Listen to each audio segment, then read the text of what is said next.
So hi everybody, and welcome to the last session of our three-part Nature Recovery Networks webinar series. Some of you might have already attended our previous sessions and seen me. So my name is Nina Schomburg, and I am the coordinator for the Nature Recovery Networks project that these webinars are a part of.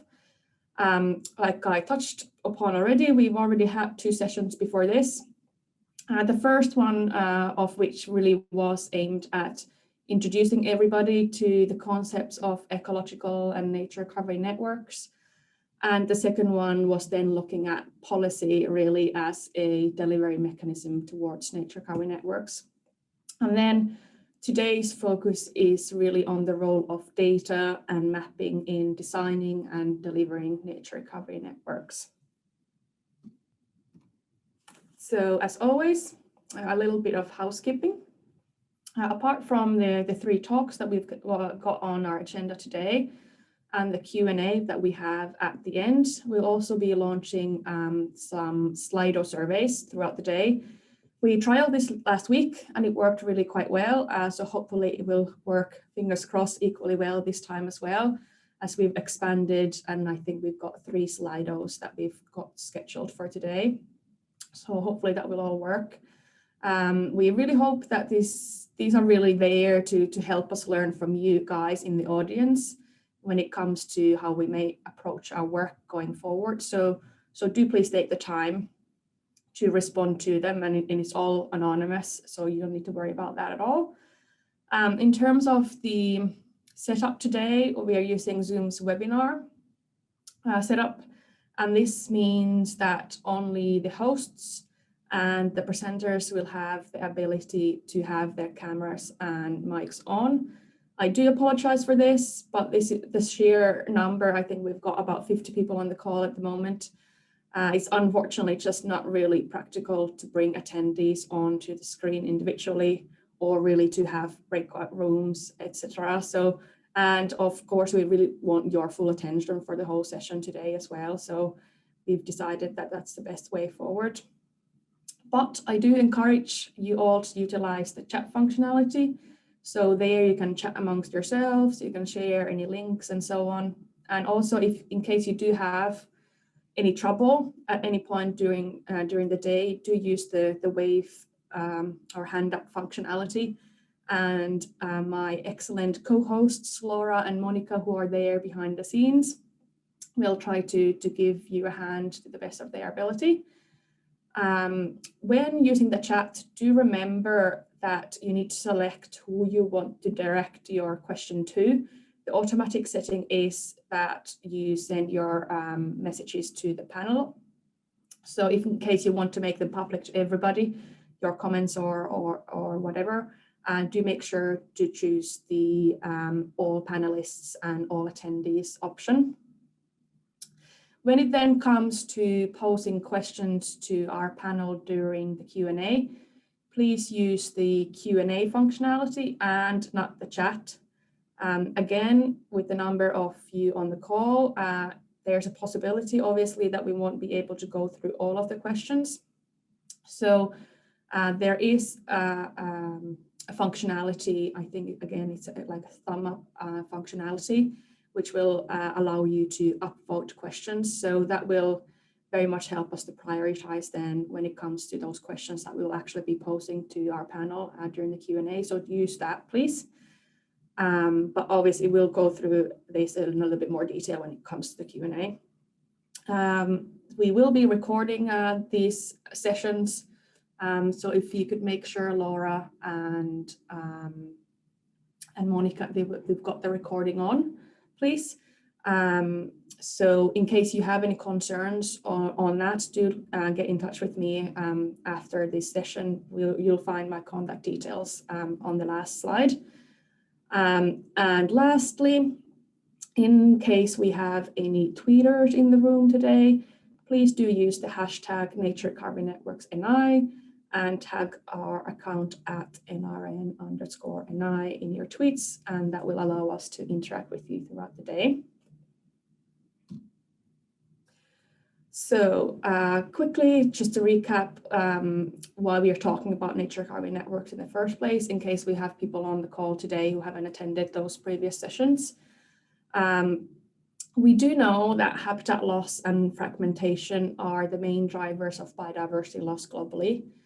To put this into context for Northern Ireland, research carried out by the Natural History Museum and RSPB revealed that Northern Ireland is in fact 12th worst in the world when it comes to biodiversity loss. So clearly something needs to change in terms of when it comes to how we look after our environment and how our policies look like when it comes to environmental management going forward. And this is when we start talking about ecological networks and nature archiving networks.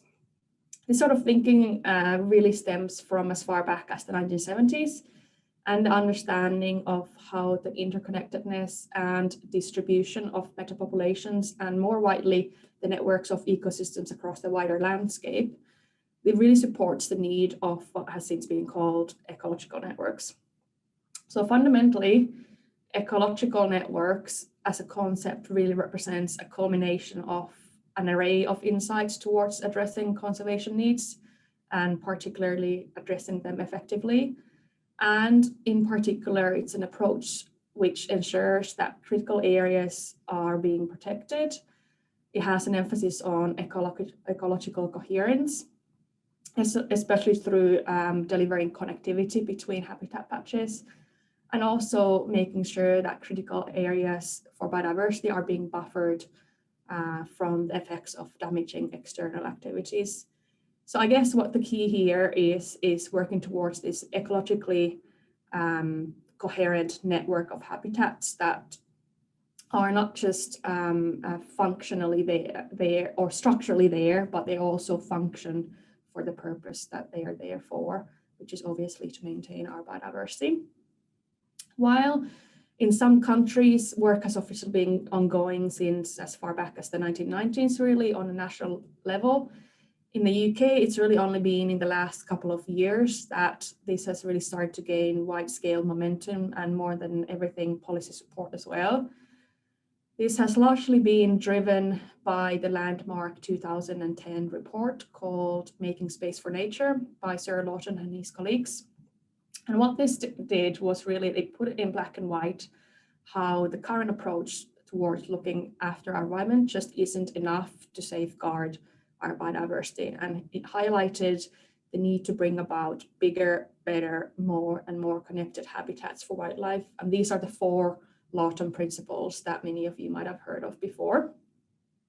The last decade has also brought about further evolution of this thinking and beyond, and this understanding that beyond purely looking at the ecological benefits of these habitats, but also highlighting that while the primary role should be supporting biodiversity, there should also be opportunities taken to highlight the joint benefits for people as well. And this is in shape of what we call ecosystem services. So these include the likes of flood alleviation, recreational opportunities, and climate change adaptation and mitigation abilities that these habitats may have. And this is really what we now call nature archiving networks, and which is why we also adopted this as, I guess, the working concept for this project that we're working on. So naturally, this is really where mapping is starting to play a role. What this means is generally is mapping out where do we have our existing core areas in shape of existing protected sites, priority habitats, for example. Where do we have, or where could we also have corridors and stepping stones in between these sites, these core areas, where restoration and habitat creation could take place to either eventually become core areas or these corridors or stepping stones in their own right, and how these important features and sites could and should be buffered from the impact of external pressures, and beyond that also how the wider landscape could be made more permeable for wildlife, making them what we call sustainable use areas. So what mapping these components is really trying to do is to deliver towards those 4 Lawton principles that I touched upon just before. So if we had this coherent network of designated sites, so one, they were all in favorable condition, they were big enough, and there was enough of them, they can really start to act as these sources for populations from where individuals can start to spill out from into the wider landscape, which can then obviously, which is when these species can start to utilize also the corridors and stepping stones to move about the wider landscape. So if this was realized, a part or the whole of this network then should be able to withstand any changes or unexpected pressures to the processes that control the structures and the function of these networks and these habitat patches, and thus bring about long-term resilience. So in terms of why we're here today, since September last year, together with RSPB&I, Ulster Wildlife, National Trust and Woodland Trust, in the spirit of the Landscape Conservation Partnership Agreement, which was signed on a UK-wide level a few years ago, and with generous funding from the Lottery Heritage Fund, we've been running this capacity building project, exploring really whether and how in particular we could bring about this concept of nature cover networks into Northern Ireland. And as part of this project, we will be conducting a national scale mapping exercise in order to increase our understanding on our current land cover and what it's like, and also to start highlighting where there's potential to start enhancing this existing network of habitats and habitat patches, which is of course why we are here today and why we're talking about mapping today. But beyond this, we are also exploring appropriate policy avenues for delivery and working on producing case studies to really to showcase how the policy and mapping, I guess, could come together and what this all could look like in practice. So in terms of today's session in particular, it's obvious that we really need to do our own thinking when it comes to what this all could, but most importantly should look like for Northern Ireland. So as part of today's session, we will be hearing from our wonderful set of presenters to highlight what sort of mapping has and is being conducted. And in particular for today we are hearing from England, we are hearing from Scotland, and we're hearing also more locally from Northern Ireland. And we're really trying to pick up learnings from these and how these could potentially contribute toward our own approach. So we're obviously very grateful for our presenters on the call today and their willingness to also take part in the Q&A at the end. So thank you very much for that. And in terms of you in the audience, please do take the opportunity to learn from them and to ask the questions throughout the day and more specifically really during the Q&A. So to really get us started and before we really impact you, I guess, with our talks today, we would really like to ask you this question. I have prepared a Slido link, which Laura and Monica will be sharing with you now in the chat. Basically, what this functionality will allow us to do is for us to really see live on the screen your responses to this question. And there's 3 ways really that you can use Slido. If you have a smartphone, you can simply use the QR code, which is there on the left top corner. And you can use your camera basically on your phone, and that should bring up the link, which should bring you to the Slido website where you can give your response. Alternatively, you can simply use the link that will be put into the chat. Or thirdly, you can simply go to slido.com and use the NRN_NI_3 code to attend the room where this question will be posed. And obviously the question there is there on the screen, which is, what do you think are the key components of nature recovery network design for Northern Ireland. So this could include particular data sets, looking at things at a certain scale, as an example, including citizen science going forward to contribute towards the mapping as well, and that design, ecosystem services. So we'll leave this live here for a little while. You can put in more than one answer, and as you can see, some of these are getting bigger on the screen. So that means people are basically giving us the same responses.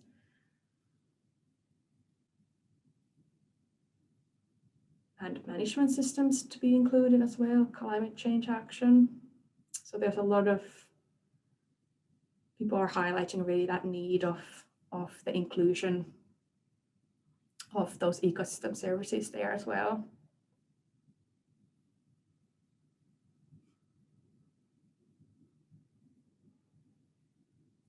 And in terms of the later Slidos as well, obviously the link will be the same. So in case you have used another device or gone on a separate onto the website, you can leave that open. It should update itself when we get to the later Slido questions as well.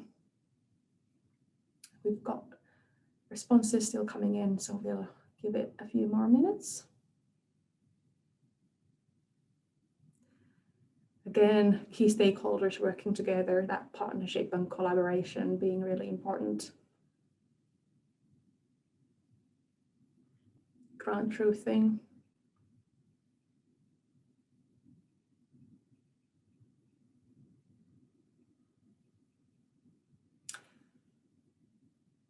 A lot of surveying and a lot of field work, bioblizzes, citizen science. And that collaboration, I think, is really what is coming through. And species data sets as well, priority habitat data sets.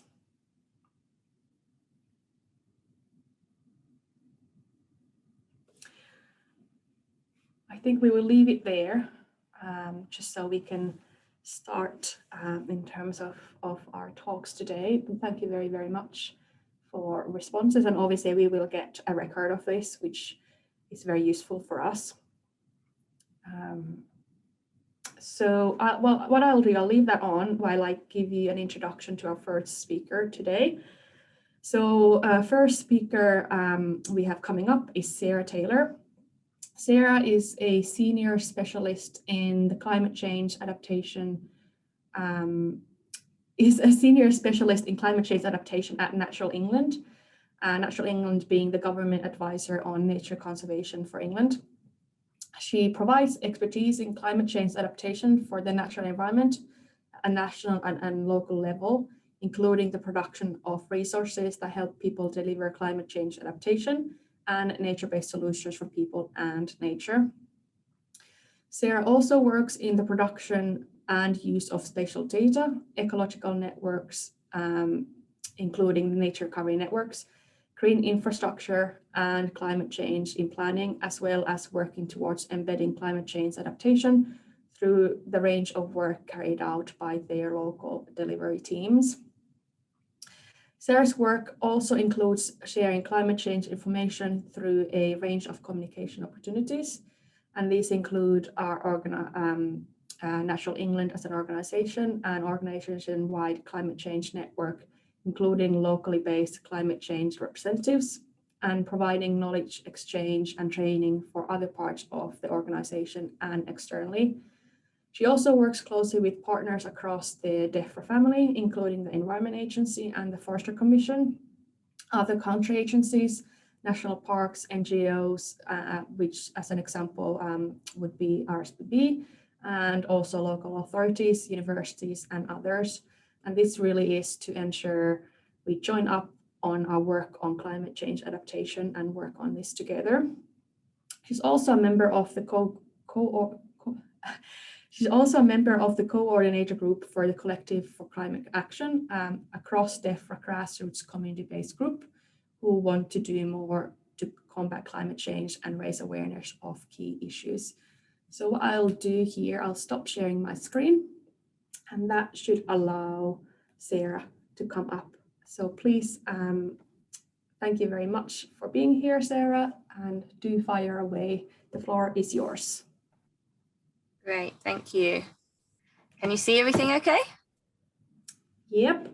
Brilliant. Okay. Thank you, Nina, for that introduction. And thank you very much for having me here today. It's really great to be here and be part of the range of different sessions you've been having. So thanks. Yeah, so I'm here. I do work on climate change adaptation specifically, but I'm here to talk about some of the spatial data and how we've been working on that over many years, and how that fits into some of the other resources that we have and the planning that we undertake.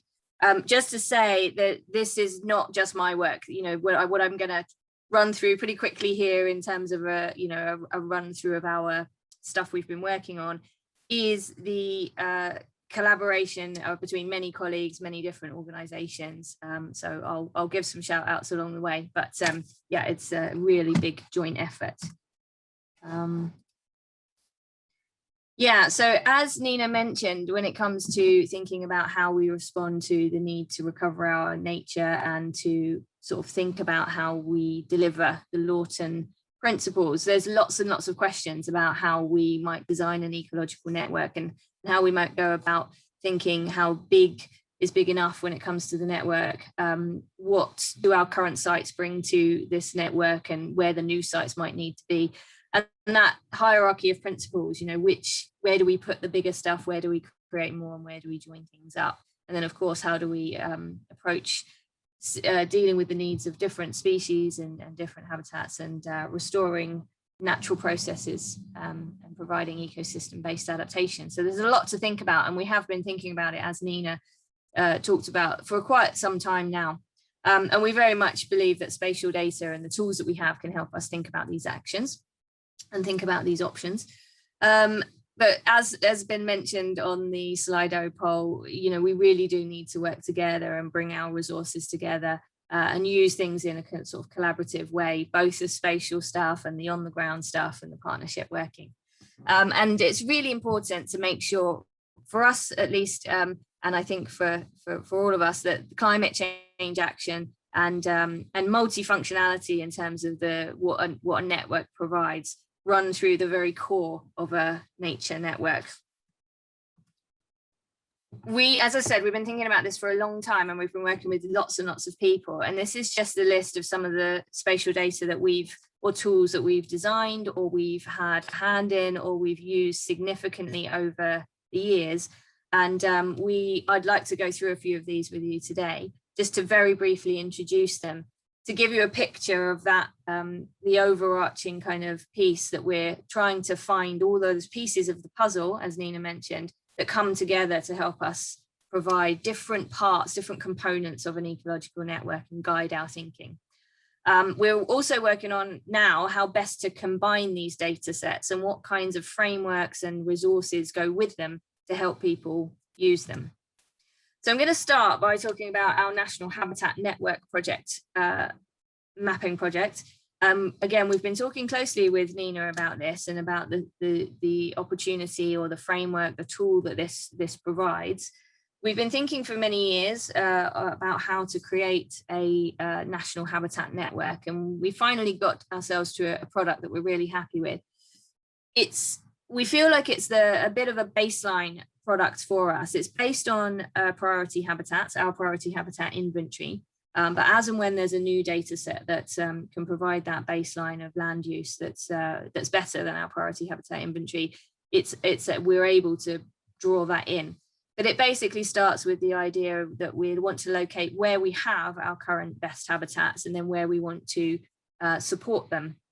And this approach now provides us with a kind of standard network mapping approach that we can use with these baseline kind of habitats where they currently are. We have, as I've said, a mapping tool that allows us to redo things. So it's really, it can be really important to make sure you've set yourself out with a tool that can give you that flexibility. So when you've got new data, you can put it in, or when you want to do something in a you know, for us, we're doing it at national scale, but when you want to do something at a more local regional scale, or when you get new and updated satellite data that you want to bring in. So it's easy to rerun the model. We want to make sure that it complements some of the guidance and thoughts that we have about natural functioning of habitats and ecosystems. This is really important because, as I've said, it's based on priority habitats, but we want to put it in the context of a naturally functioning system. So there's a couple of links there about resources that we've used and specialists in these areas that we've talked to ensure that the approach is compatible with that kind of integrated thinking about biodiversity. What we've come up with is 3 separate outputs, and I'll show you how we get to the National Habitat Network itself in a series of maps as we go through. But we've got a combined map where we're looking at all habitats together. We've grouped some habitats together where they seem to make sense. And we've also looked at individual habitat mapping. And I just need to be clear, this isn't our nature recovery network, but it is one of the key components of it. And it will be within our nature recovery network toolkit, which is going to draw together the tools and resources that are helpful for designing nature recovery networks. This is just a list of the habitats that it includes. So most of our priority habitats are listed here. And there's a couple that aren't covered, mainly because we don't have the data for them. Sometimes it's more like the habitat is actually not a priority habitat. It's in the inventory as one, but it isn't a priority habitat. That's coastal floodplain and grazing marsh. That's more of something that can be restored to a better state. So I'm going to take you through how it builds up. We start with the core components. There are 4 core components. And this is the individual habitat network map as it builds up through the process. We start with the primary habitat. In this case, this is lowland dry acid grassland in the green areas. There's a light green area that's just come in there. It's quite hard to see, just some small areas of light green habitat, but we're calling this as associated habitats. We've done an exercise of looking at habitats that always or usually exist within the proximity of lowland dry acid grassland in a so that we are not assuming that these habitats are single habitats separated from everything else. They exist in a matrix and they have relationships with other habitats. So here this would be lowland, probably lowland acid grassland and lowland fen perhaps in this area in close proximity to the lowland dry acid grassland. Oh, sorry, this is lowland heathland in the green, and then the acid grassland and fen is in the light green. Sorry, a bit of a mistake there. Then we look at where we know there to be habitat creation or restoration in association with the central habitat. So this is largely through agri-environment scheme options. So that's the yellow areas where we know there are options of habitat creation and restoration that are either lowland heathland or associated habitats, or providing something to that lowland heathland. So it's building up this picture where there's a matrix of habitats and a matrix of action going on in and around that core primary habitat. And lastly, we bring in some restorable habitat. There's in the kind of buff color here. And this is in with some of our habitats, and in the priority habitat inventory, we have some non-priority habitat areas. So this, for example, is areas of fragmented heath. So it's not the quality of a priority habitat, but it could be. So it's an area, it gives you a clue that there are things that can be restored to priority habitat level. There are other things in our inventory like good quality semi-improved grassland and things like that we could use to give us these areas of restorable habitat, and also some categories of no main habitat but we know there's a habitat there that could be restored. So that makes up our core components of our network, what's there at the moment. Then we draw around that a variable buffer, but we're looking at the buffered area. It's 500 meters that goes out from those core components, reaches out slightly further in the direction of other habitats or other core components. So it is slightly variable. It's not stuck at 500 meters. But what it does this buffering over only areas of suitable soils for the habitat creation. So it's smarter than just a buffer around the current stuff. It's looking for the areas of soils where we could actually restore the core primary habitat. And we've got two zones there. You can see Network Enhancement Zone 1, which is where the soils do exist for the creation of this habitat. And Network Enhancement Zone 2 is where the buffer extends over areas where that soil doesn't exist. We keep it in the buffer because it could be really useful for creating other sustainable land use areas, as Nina was talking about, or green infrastructure if it's an urban area. So it could be put to sort of more friendly land use types. Then we have also created a couple of other buffered areas around. So the background, the sort of lighter brown color that comes in underneath that enhancement zone, we've termed our network expansion zone. And that's where the soils that have the potential to create the habitat extend wider than just that buffered area. So it gives you that larger area of potential and opportunity for habitat creation and restoration. On the other end of the spectrum, coming down to something that we want to focus on, we identify our fragmentation action zones. And that's where we're looking around the smallest, most fragmented bits in the current core components. And you can see there that sort of peach color that goes around the smaller bits. It gives you the opportunity to find those places that you could join up quite easily. The soils exist to create the restoration around those areas. So we have the opportunities to address fragmentation. So just to give you some examples, that was a single habitat example. We've talked to our habitat specialists, and we've got this, for example, we talked to the coastal specialists, and they thought it would be really good or a better approach to group the coastal habitats together. Much more dynamic system, habitats very much existing in relationship with each other. So this is our sort of an example of our coastal grouping of habitats. And we've gone further than that as well and created an all habitats map. So gives you a better picture of what's going on at a landscape scale. The core components in this case then just group all of the primary habitats together, all of that creation and restoration opportunity, or what's going on in the on the ground at the time, and also all of that restorable habitat, and then puts the enhancement and expansion zones around that across a range of different soils. Still have the ability to identify the most fragmented bits. But this is more of that landscape scale picture, including all of the different habitats in the landscape. Moving on to a tool called Condatis that's been developed by the University of Liverpool.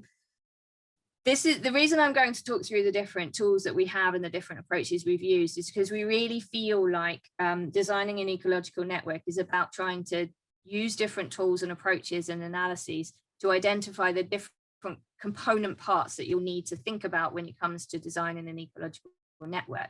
So the first habitat network approach that I described is all about around the current resource. So buffering it, making it bigger, joining patches up, defragmented the patches. Condatis helps us look at a longer distance kind of landscape scale connectivity movement through the landscape for species. So very important when we're thinking about climate change and that long distance, not hopping from bit to bit in a local area, but moving quite some distance in response to change in climate. It uses conductivity or electrical circuit theory. So we're thinking about the flow and movement of species through the different nodes of habitat that create that kind of circuit and the electrical current of the species moving through. We've done some work with this. At first, we did a national scale national scale approach, looking at running Condatis, looking at the flow of sort of a generic species through the landscape, but choosing the priority habitats only just to move to see what the species did. We also looked at we started the movement of the species at the bottom of England and then set the target to the very north of England and the border with Scotland. So the species just moving from bottom to top, just to investigate how that would work, looking at the species and species movement. And you can see the areas of, you can see the high flow areas as they come through the landscape, the orange and yellow areas of the high flow. And on that's all the kind of the flow map on the left hand side. The right hand side is what's called bottlenecks. It's where the flow has a trouble moving from one spot to the next. So these might be the places where we focus on joining up a network and facilitating that longer distance movement. The bar graph there, we haven't got time to go into detail, but we did also look at how where our protected sites fell within those most important flow areas. So are we protecting the bits that allow the species to move through, or are they falling outside of those places? And the dark blue is where the flow is protected for a habitat, and the light blue where it's not. So it's very variable, and that's because it hasn't been planned in that way. But this kind of thing might help us plan where we want to protect things. We're also, as I said, we're thinking about how we bring these things together as well. They're not just individual things. We want to try and see if they can come together to provide something smarter. So for us recently, just this year, we've worked on using Condatis in a slightly smarter way, but also in an expanded way. So we've looked at how Condatis measures the flow over now our expansion zones and our enhancement zones.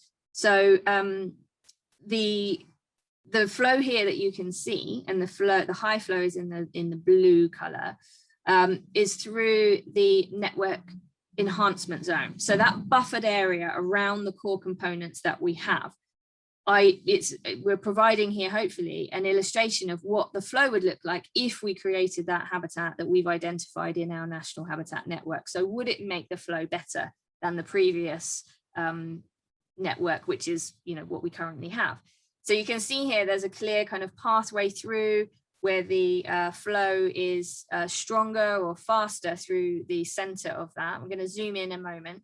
So this is it without the flow over the top. This is part of our lowland calcareous grassland network, and you can see the enhancement zones. The expansion zone is wider, and then gone back the wrong way. Adding on top Condatis and the flow through that enhancement zone. You can see that it's got a clear pathway, but the purple line is a bottleneck in this particular area. So that might draw our eye to a place that's really important to link up those two high flow areas in order to help that species move through this network, or through this suggested or planned network, as we see it in the habitat network mapping.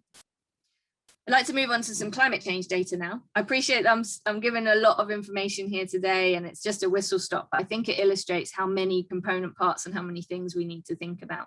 So I've been working on this for many years, the National Biodiversity Climate Change Vulnerability Assessment. We wanted to represent spatially vulnerable habitats, and this is based on our priority habitat inventory again. We're aiming to provide a decision support tool to help us think about how we target action to increase climate resilience. We've used a national grid model, 200-meter grid, and put all the data into that to allow us to carry out the analysis over a series of metrics. I'm going to show you very briefly show you the maps of these metrics. We look at habitat sensitivity to climate change of direct impacts, looking at habitat fragmentation again, topographic heterogeneity, and current management and condition. And we've used a direction of travel, hotter, drier summers, warmer, wetter winters, and not really focused on specific climate change scenarios. And we create maps to, help us think and discuss what's going on in the landscape with regard to climate change. And there's a tool, again, we've created a tool, a framework to allow us to update things and use different data as we go. This is what it looks like. These are the metrics on the side. We've got that kind of exposure metric and sensitivity. Then we've got these adaptive capacity metrics, what give the habitats resilience to climate change. And they come together to create vulnerability. And that's where I'm going to show you today. There's also a metric that looks at conservation value, one of the biodiversity principles, look after your best stuff, but that would be a prioritization action. And to quickly just run through some maps here. So this is the sensitivity analysis. So we've given it a low, medium, high score, and it's relative sensitivity to climate change, not that low sensitivity means no sensitivity. But it shows us, picks out some of those most sensitive habitats, and often these are at the coast due to sea level rise, or mountainous habitats as well. This is habitat fragmentation.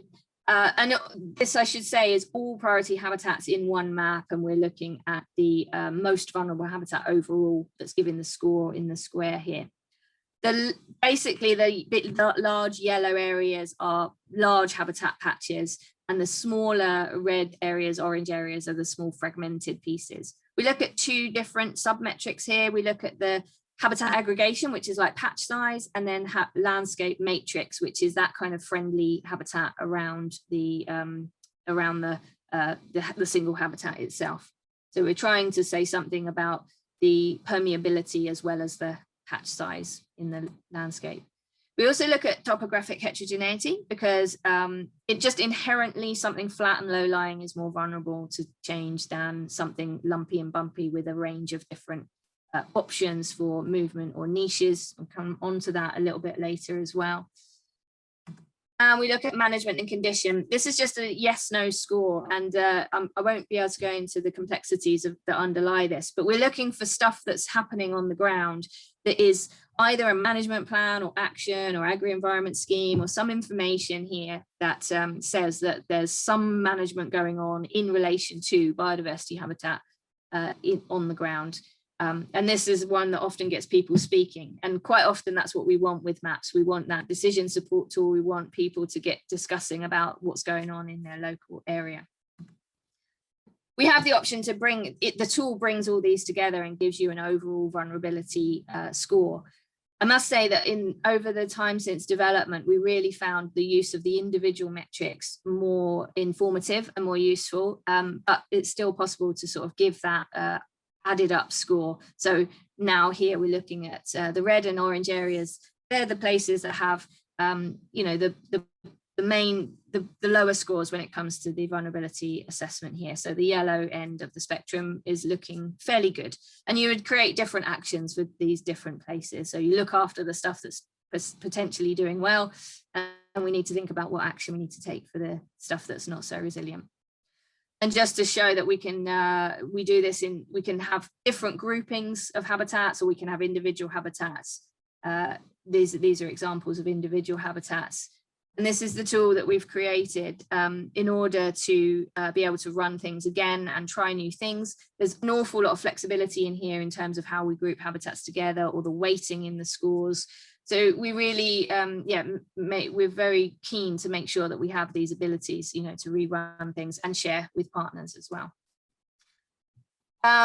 We've got lots of other things too. This is what's called our Species Risks and Opportunities project. There's a big report that I'm sure we'll be sharing the link with you that looks at how species are going to respond to climate change. And part of the project was to create climate envelope modeling. And so we've got over 3,000 species looking at how they are modeled against their current climate, and then looking at how that will change in the future, and then seeing whether they're modeled to lose or gain climate space. And so it's interesting to see that on its own, but it has no relation to any habitat on the ground. So then we start to think about how we might use that with other tools. And it's possible, I think we're going to explore how we might use the change in climate space model here to influence the start point and the end point for runs like Condatis. So where over a landscape, where over a large spatial area are the species projected to currently be, and where they are in the future. So that might inform some of our thinking within the use of Condatis. I mentioned coming back onto topography. Very briefly here, we've been working a little bit on climate change refugia, you know, where things either have areas that are buffered from climate change in the surroundings. So they might have a favorable climate, they might have slower climate warming, they might have a range of different topography that keeps land cooler or damper, has those kind of component parts that allow species to hang on, you know, where these refugia may be. There's kind of a moving on a little bit and being a bit more specific about refugia from the topography metric in the vulnerability assessment. So it's just, you know, where might things hang on, and where it's really good to know where they are. And then also thinking about how this comes together with other things, perhaps like Condatis and habitat network mapping, to see whether species will be able to move between refugia or whether they're completely cut off, and how we might facilitate that movement. So as I've said, 5 minutes, please, Sarah. Great. As I've said, we're working on how to bring these things together. I've mentioned a couple of those ideas, and we've started work on them. So this is, hopefully you'll remember, this is the National Habitat Network map. You can see the area, the expansion zone there is now all different colors of red. And that's because we've run the topography metric from the adaptation manual, topography metric from the vulnerability tool over the expansion zone to look where the range of topographic heterogeneity is. So the most variable is in the high dark red areas. And it might be that we want to create habitat in those more varied areas, draw out if the possibility is there. So the soils are there to support this habitat, as we can tell by the expansion zone. We might want to take the opportunities to create that habitat, if possible, over a range of topography rather than in the flatter areas.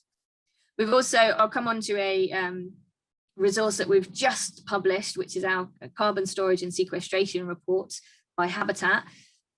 This is a complete mock-up. This isn't any data at all, but this is an attempt to say we might be able to utilize the figures in that data to say where we might have the greatest impact on, if we created habitat, on habitat storage and sequestration over the habitat network expansion zone and enhancement zones. So where we'll get the most carbon storage and sequestration in our proposed network.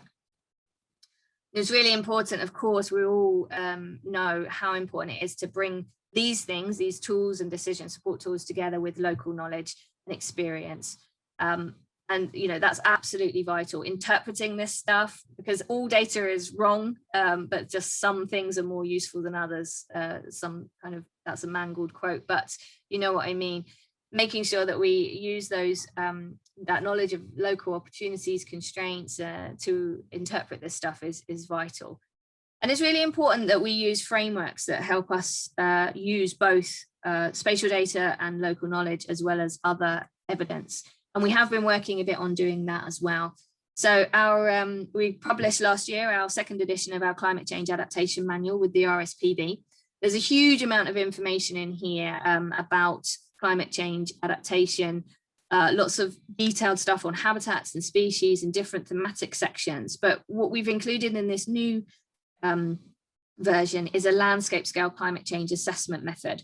And it's a series of questions, just fairly simple questions that help walk people through how to assess what's going on with climate change in their landscape. But we've got a place where we draw in this spatial data. So it's trying to identify the large picture, but draw in some of the spatial data that we might use to help answer these questions. We've also got our Nature Networks Evidence Handbook, really expanding on a lot of the principles that was raised by Lawton, identifying again these spatial data and tools, but as has been already mentioned, making sure that the wide range of beneficiaries, including people, of course, the users of nature networks and the beneficiaries of the nature-based solutions are, key and central to any design. So these are things that I'll have to let you go and have a look at and go through, but these are places where we've collated and brought together the thinking that we've been doing over many years, clearly with a huge range of contributors and authors and partners. This is the carbon storage and sequestration by habitat report that I mentioned, only published on the 20th of April, so brand new, hot off the press. It's a real huge repository of those figures for habitats and how they store and sequester carbon. So hopefully really useful at the moment with, thankfully, climate change rising up the agenda. And there's a range of other resources that we have. We really have been, with everybody on the call and various partners, we've been working on this for a long time. And yeah, hopefully we can use this stuff to make a big difference, drawing together that range of evidence and underpinning data with these sort of spatial representations of that as well. So yeah, in conclusion, I think, it's clear that we don't have all the answers just yet to this stuff, and maybe we won't ever, but we're asking a lot of the right questions. We've got these principles that we're drawing together to help us make these decisions. And clearly, we know that spatial data can't help us provide all the answers to that, but I think there can be lots of useful insights and areas that can be highlighted that we might want to investigate further. And they can help us visualize things, get discussions going, and maybe prioritize some action as well. Hopefully, we think we've developed some good tools and data that will help, and we have worked in partnership to do this. So, and that's, clearly really, really important. And as I've said, we're working on how we combine those data sets to make them more useful. not to obscure things or hide things, but just to make sure that we're utilizing any benefits from crossing over with those data sets. And hopefully you'll also find some of those resources, the adaptation manual, the Nature Networks handbook, the carbon storage report, useful in terms of guidance and setting out some of the evidence. We are using these things. We've mentioned our Nature Recovery Network, our Nature Recovery Network partnership, drawing people together to talk about this. We're hoping that these tools will form a good part of our Nature Recovery Network toolkit as well, so they'll be provided to people for them to use. And we're also working on the local nature recovery strategy pilot areas as well, and sharing this data with them. And we'll learn some valuable lessons, I'm sure, from that work. So yeah, partnership working is very important, as we know. Climate change adaptation, mitigation, nature-based solutions, and multifunctionality to provide everything we need from the nature recovery networks to all the beings that need them. That has to be very central to the design of the NRN. But probably most importantly, I think we need to get on and deliver stuff, put it on the ground as well. We've got lots of pieces of paper and lots of maps, and that's really great to help us guide our thinking. But it's absolutely crucial and absolutely urgent that we get nature recovery on the ground. So hopefully all this thinking and planning and talking can lead us to that point. Thank you very much.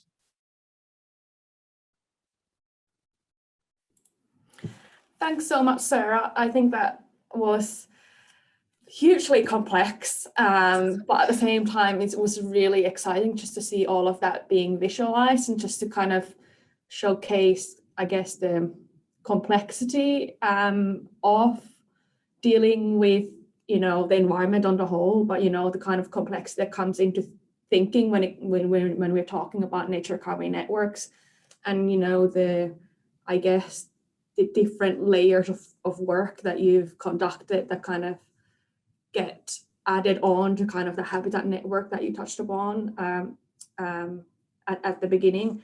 And I think it's very useful for us to get that perspective of what's happening geographically quite close to us, but still at a national level, and what the outputs of that sort of work could look like.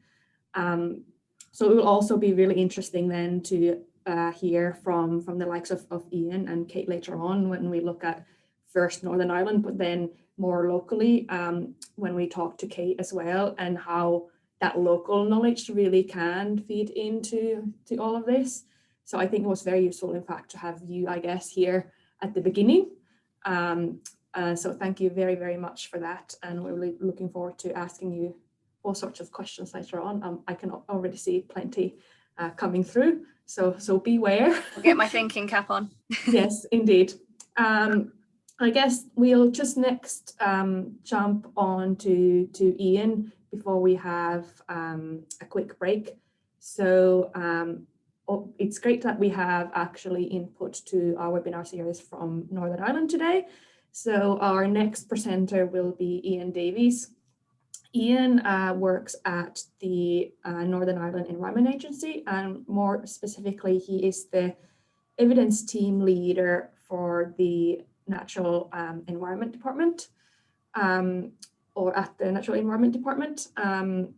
He has been working with his team on quite an exciting and, may I say, cutting edge remote sensing mapping exercise, which he will be telling us about shortly.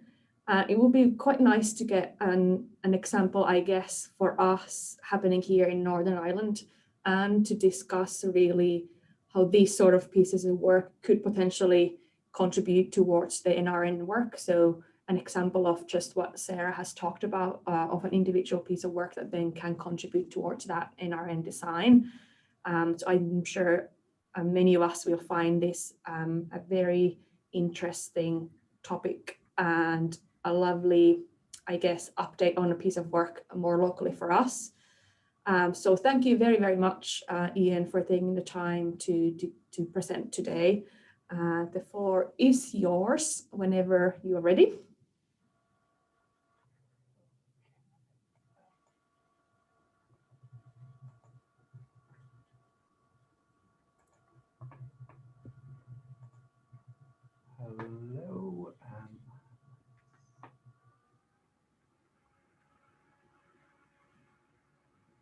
Hi there. Can you hear me okay? You are quite quiet, but I can still hear you. I'm not sure whether you might be quite far away from the mic. Okay. Can you hear me now? Better, yes. Okay, great. Okay. Thanks very much for that introduction, Nina. So yes, I'm Ian Davies from Northern Ireland Environment Agency Natural Environment Division, where I have a small evidence team. And we have a particular focus on spatial data, so it's very appropriate at this meeting. Spatial data, the spatial arena is essentially becoming the arena where a lot of analytics and modeling and design, nature recovery, network framework design is being built out, and you've obviously seen that through the morning and through previous events. And so yes, the gathering of quality digital spatial information on habitats is something that is central to our work and my team's work. And certainly in Northern Ireland Environment Agency and our key partners, we have access to a wealth of significant important habitat field survey information. Our protected areas, for which we have a statutory conservation protection and recording rule, have good overall sort of currency in terms of recent habitat surveys. We have ongoing programs, sort of 6-year cycles for our protected areas, ASSIs, and we've got an ongoing initiative in particular around special areas of conservation, part of the Emerald Network, which is more of a focus. And there's great detail being developed within a program of conservation management plans and habitat maps being developed at very high detail. Annex 1 features being identified, national vegetation classification being mapped out. And that's got very much a sort of a field-based focus. And, you know, field-based surveying still is the gold standard for habitat mapping. And whilst it is excellent that we have this information continually growing around our protected areas, in terms of our responsibility and our certainly data repository for those areas, those priority habitat areas outside of the protected areas, we do have a significant repository, but some of that data is now of an age, and you know, a key data set, our peatland data set, was really last comprehensively surveyed back in the late 80s and 90s, conducted through persons Cruikshank and Thomason, and that still is very well respected data set, but clearly time and events management has changed over those intervening 20 to 30 years. So there is a call for update and new information. And also we've got a lot of international, local commitments, biodiversity strategies, international commitments, net zero, Paris Agreement, conservation objectives, Convention for Biological Diversity, 30-30 commitments, 30% of our area protected for conservation by 2030. These are big targets, and certainly the setting within a nature recovery network, coherent network, can certainly play an important and intelligent role in creating a spatial framework where many of these goals can be met. So the ideal scenario would be that we would all have fingertip access to the most current standardized habitat information across all of Northern Ireland in near real time.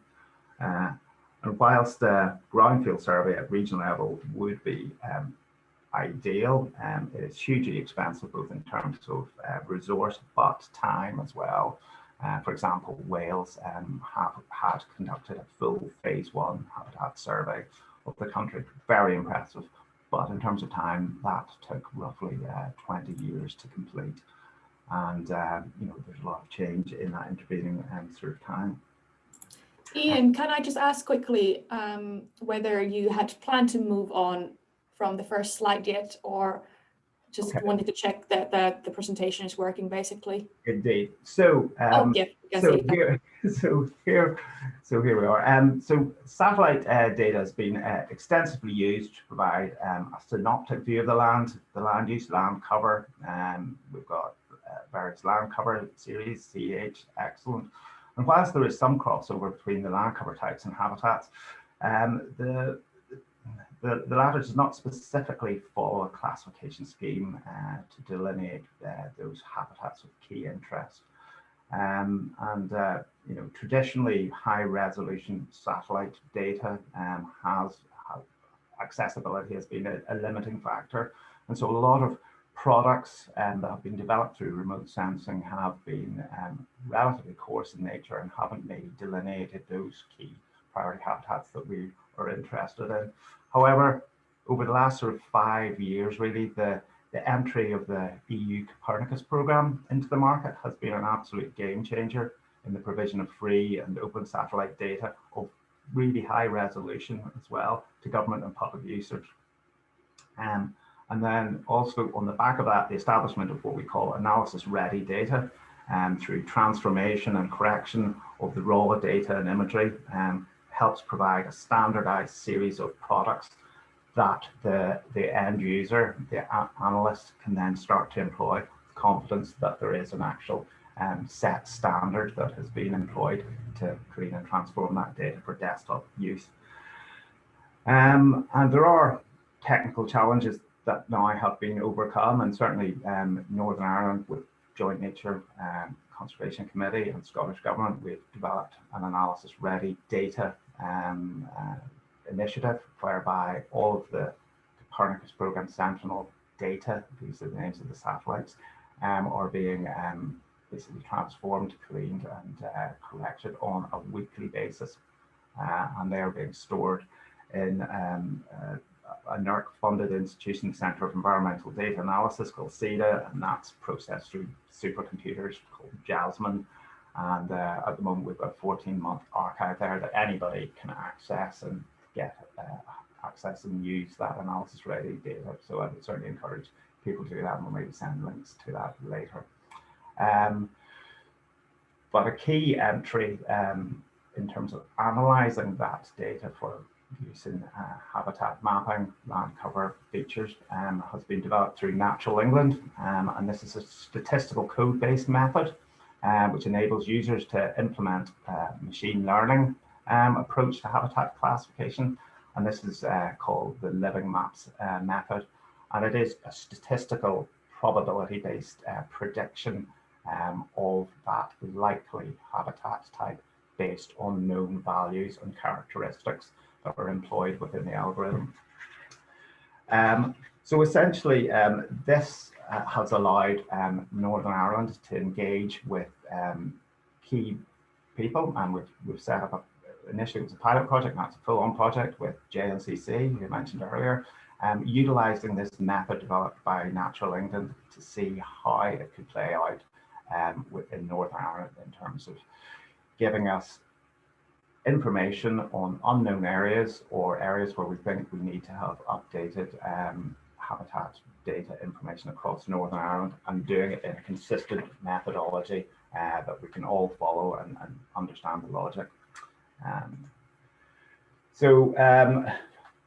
Referring to some of the satellite information that is used, the Copernicus program, as I say, is key and central to this. There are two main satellites that produce data and imagery that are central to this Living Maps approach. And Sentinel-2 satellite is probably fundamentally most important. This is a polar orbital satellite. It's a pair of satellites that cross the Earth in polar orbit, and we in Northern Ireland will have a weekly approximately refresh coverage as this swathe, which is around 290 kilometers, passes across Northern Ireland, as I say, on a weekly basis. It achieves around 10-meter resolution. We have to do a bit of work with our partners to reprocess some of the wave bands so that we have a consistent 10-meter multispectral series of bands.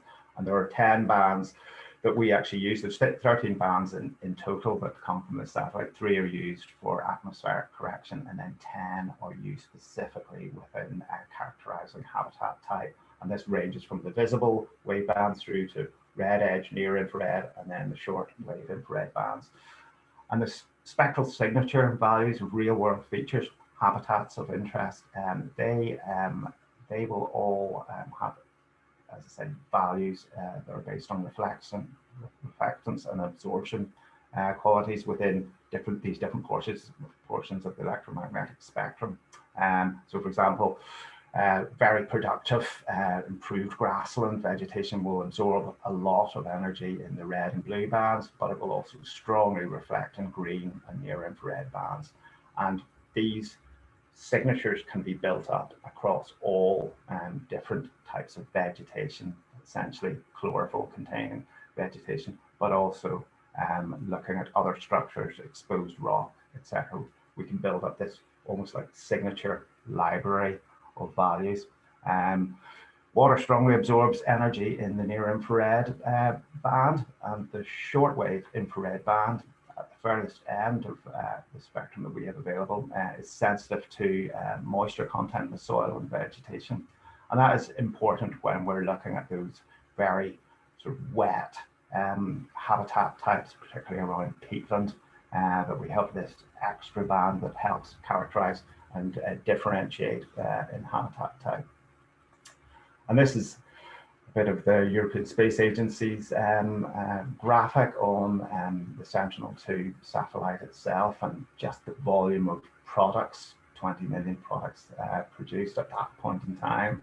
And it's, as I say, delivering since 2015. So we are building up this back catalogue of data as well that can be used for further refinement methodology and hindcasting going forward if we're looking at trend analysis in the future.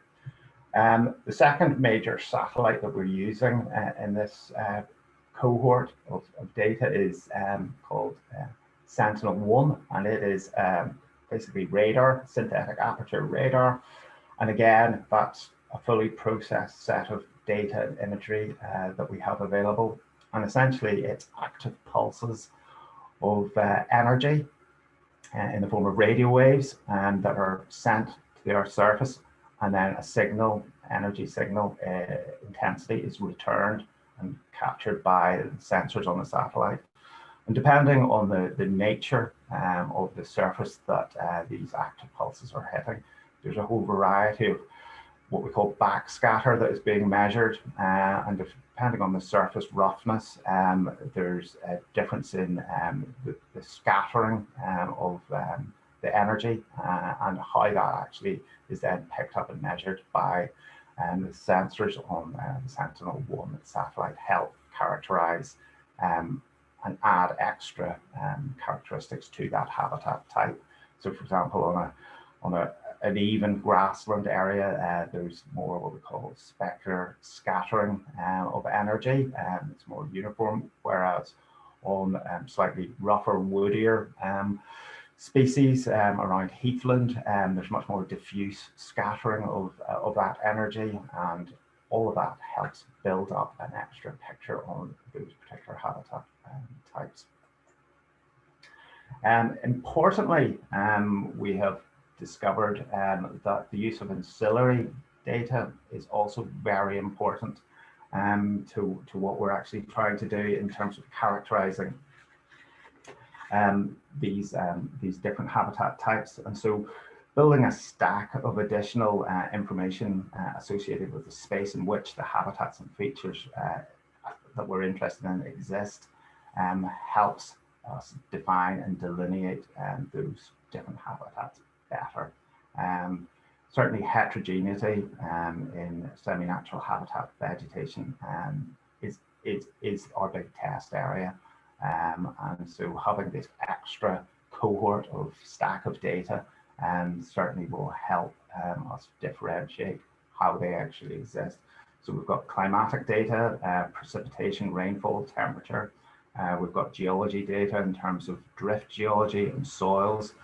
And we certainly know from a geological point of view, there's an absolute correlation between limestone, say, and calcareous grasslands. They exist hand in hand. Bedrock type as well, fundamental underpinning data set. And then digital terrain, very important, height, slope, contouring. Certain habitat types will exist in certain sort of height or slope, steepness of slope type range, and that helps build the picture when we're trying to assign known characteristics of habitats to unknown areas, but they have this set of statistical values built in. I'll go into that in a bit more detail. An ordnance survey as well, place where something is actually located, its closeness, proximity to coast, roads, built structures, all of these things have influence when we're trying to actually create a definition of type and characteristic values for each of these sort of habitat types that we're trying to differentiate. And then, of course, training data itself. So this is critical.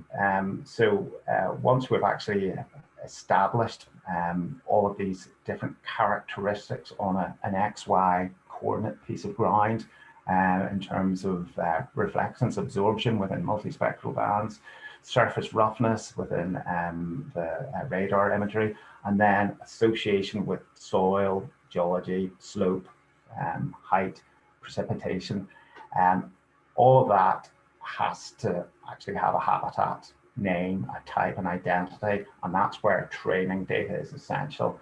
And we have to supply quite a large amount of training data at a consistent sort of level for each habitat type that we're interested in. And again, it has to be spatially accurate as well. So we're fortunate that we do have access to quite a lot of monitoring data, and it's a growing data set with good sub-meter accuracy GPS positioning, so that we can actually gather information on those habitats at a very precise location and help then build that as training data package into this, as I say, this machine learning algorithm process. It's been from a variety of sources. We have our own, as I say, monitoring program where we can gather data, but also some colleagues within Forest Service and within our own department, food and farming, in terms of arable crop data as well. We've managed to get a good resource there. Plus also where we're maybe looking at some previous surveys, so that's such as the Northern Ireland Countryside Survey, we're able to get some very valuable information and have that verified and checked. And that's key, making sure that it is quality representation of that type that we're putting forward. So we don't want necessarily unfavorable condition habitats, which essentially could have contamination from other vegetation or invasives coming in that don't necessarily represent the ideal of how that habitat should be represented.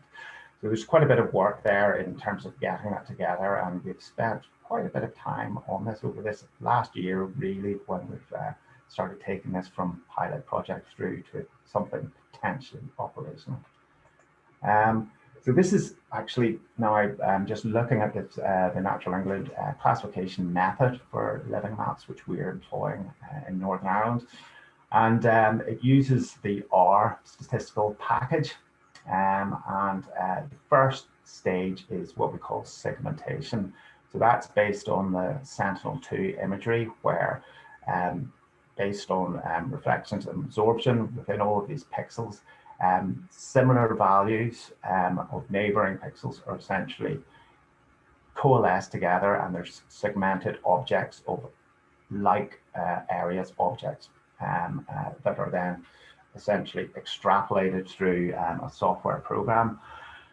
And then we employ all of the data stack that we referred earlier. So Sentinel-1, Sentinel-2 imagery, plus all of the ancillary spatial data are then employed against those segmented areas. And we then calculate zonal statistics for each of those segmented areas or polygons. And for the whole of Northern Ireland, we have run it as a test, and we're roughly around probably 1.5 million polygons that essentially have to have zonal statistics calculated for them. So it's a big computer exercise. There's an element around missing values. I probably should have touched on that with Sentinel-2. with the best intentions, and that's why it's so good that we do have weekly refresh of satellite imagery, because cloud is such a problem in Northern Ireland, particularly in the west of the country.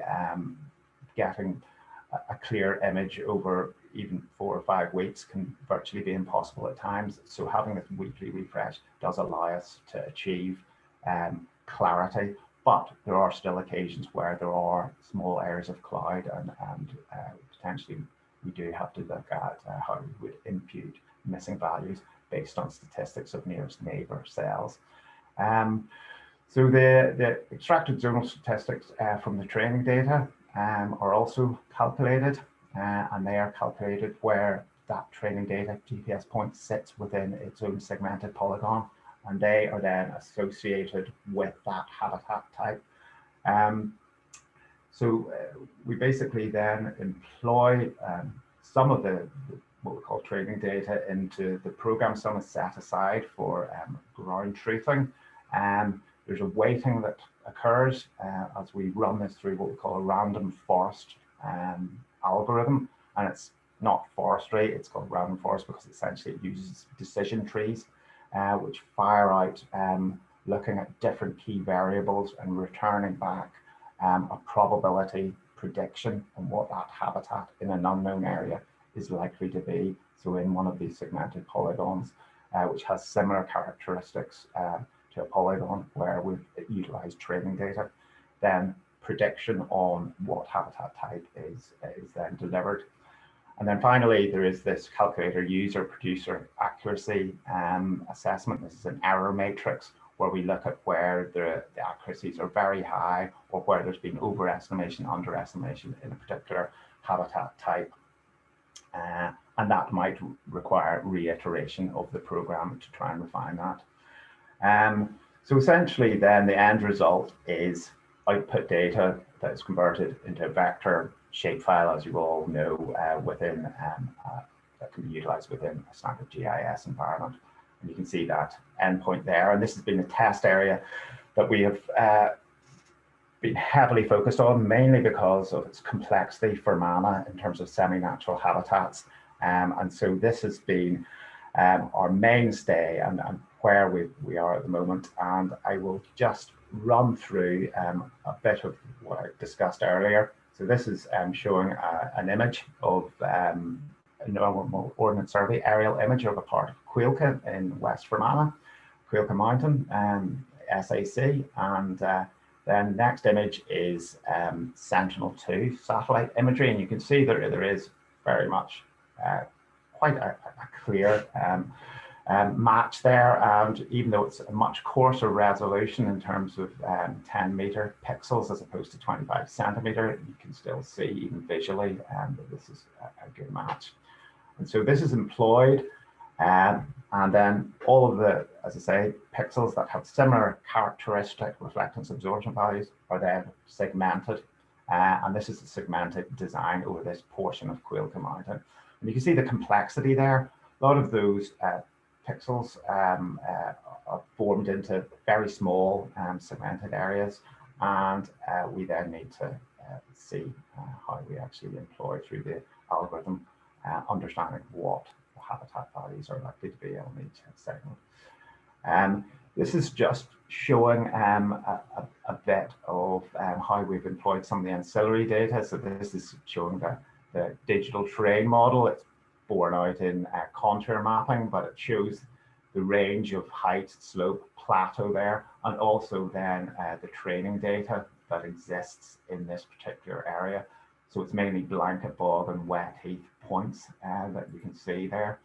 And onto the 5 minutes, please, Ian. Okay, onto the next slide, you can see that essentially there is this core relationship once the map has been actually extrapolated, the habitat types. You can see, which is very pleasing to see, wet heath on the steeper slopes and blanket bog on the higher, more gentle sloping plateaus. So that's good correlation.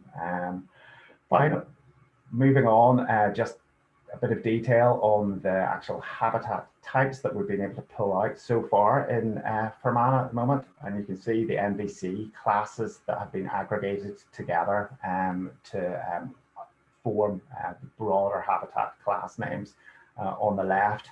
And this is still work in progress, and there are other types, as I mentioned, arable crop mapping, felled woodland, that we will be moving on, and certainly once we move into other counties as well. And of course, ground truthing, mentioned that earlier, that's absolutely key and central. We've used so much of our data as training data that we do need to acquire more information and data for ground truthing. And this will happen over the next year. We've been a bit slowed down through the whole pandemic, but we feel a combined use of in situ field, traditional conventional field surveys plus drone surveys will certainly help us build that picture, and so that error matrix validation process will occur probably later in the year.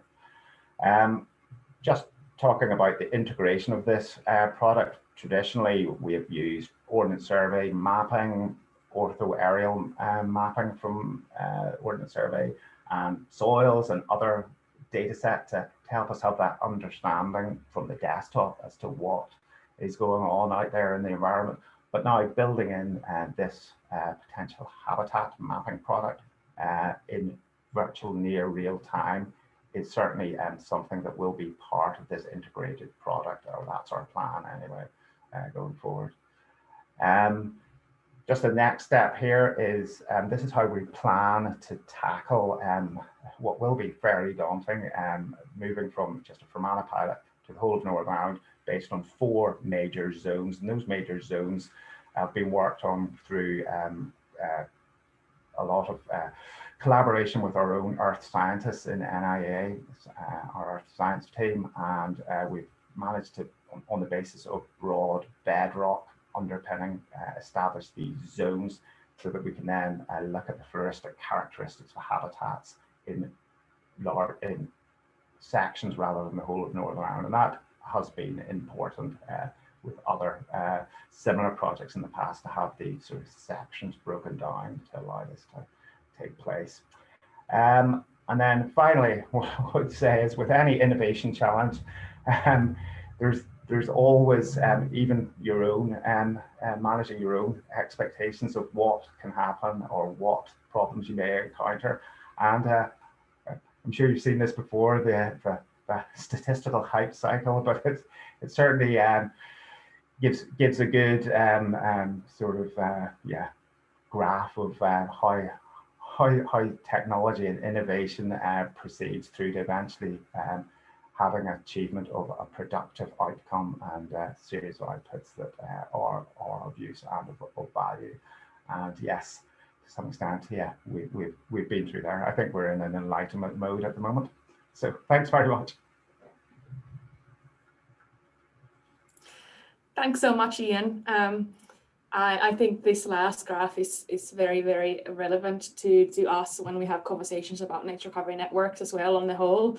So I do hope that, I guess it's important for us to explore, what this sort of innovation could mean for, let's say, like the likes of the work that we're working on nature recovery networks, and how something like this, which has obvious perks in terms of, like you say, just how often it's repeated, and then combining that as well with that local know-how and that ground truthing. And it would be interesting to explore if we could somehow, fit this into the whole thinking around nature recovery networks. And also when it comes to, I guess, monitoring that change over time as well, if you're talking about actual delivery. So maybe we can have our own innovation graph when it comes to thinking about the living maps in Northern Ireland within the nature recovery networks thinking. So hopefully we can have our own slope of enlightenment and plateau of productivity within that going forward as well. So thank you very, very much for that. I think that was very interesting, and more than anything, I think thank you for making that content so accessible for us, I guess, lay people when it comes to remote sensing and teaching computers and so on. And I think it's especially fantastic for us here today to have that breadth of, I guess, approaches as well when it comes to monitoring and mapping, and how that all could, together then play this role of producing outputs that are going to be really fit for purpose. So I think it was very interesting to have this more, I guess, well, remote, because it's remote sensing sort of aspect feeding into this, and then following this up later on after our break to hear from Kate, and especially that role of on the ground work and stakeholder engagement. So I think that will be very, very interesting. So thank you very, very much for that, Ian. Would you mind stopping the sharing of your screen? Great, thanks. So we are a little bit behind our schedule, which I guess was to be expected. So I've reduced our break time to 10 minutes from the original 15 minutes. So yes, let's all of us have a little bit of a break and make sure we can have refreshed sources of caffeine for the latter half of today. So if I could ask us all to be back at 10 past 11. And if you could put that time into the chat as well, Laura and Monica. So let's all be back at 10 past 11, and then we shall have one more talk from Kate, and then we have 45 minutes for Q&A.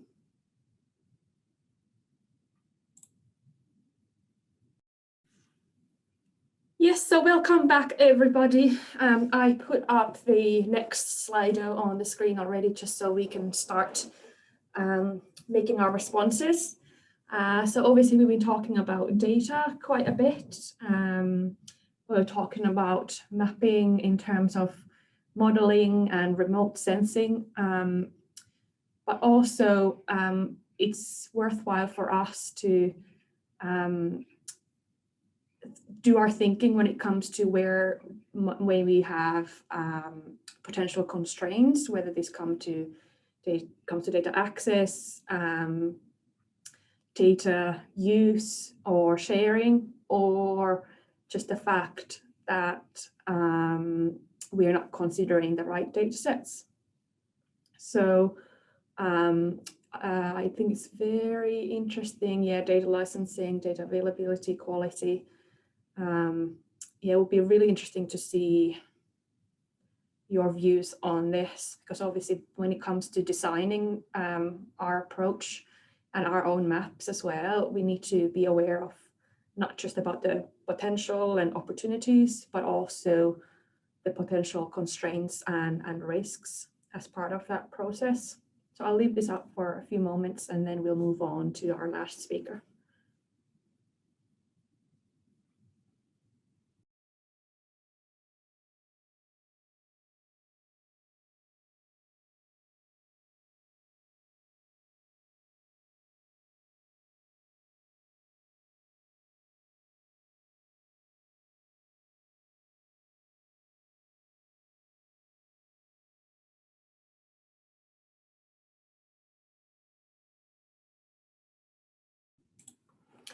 Quite a few comments on data quality and availability, but also when it comes to, competing interests, and also when it comes to quality and availability is, that long-term funding. But also when we have actual data at our hands, availability of using it, but also having that expertise. And I think that is a very, very good point.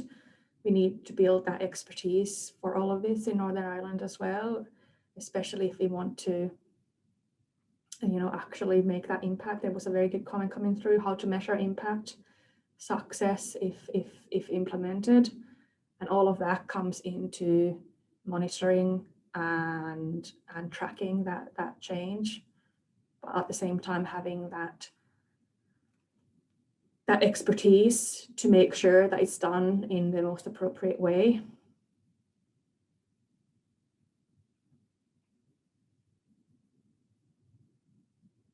Transparency, it's a good one too.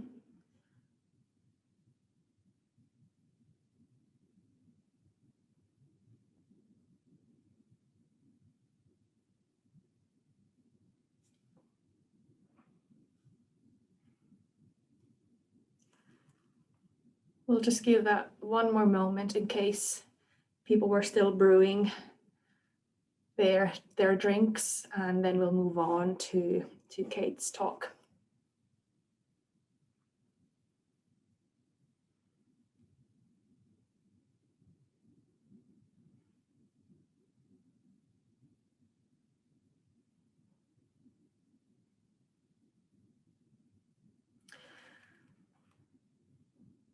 It's quite nice to see these sort of points being shown on the screen, especially in relation to what we've talked about already, but also those questions that have come through in the Q&A. You know, there's a question about updates and how often, and that will in fact be our next Slido question, so something to keep in mind.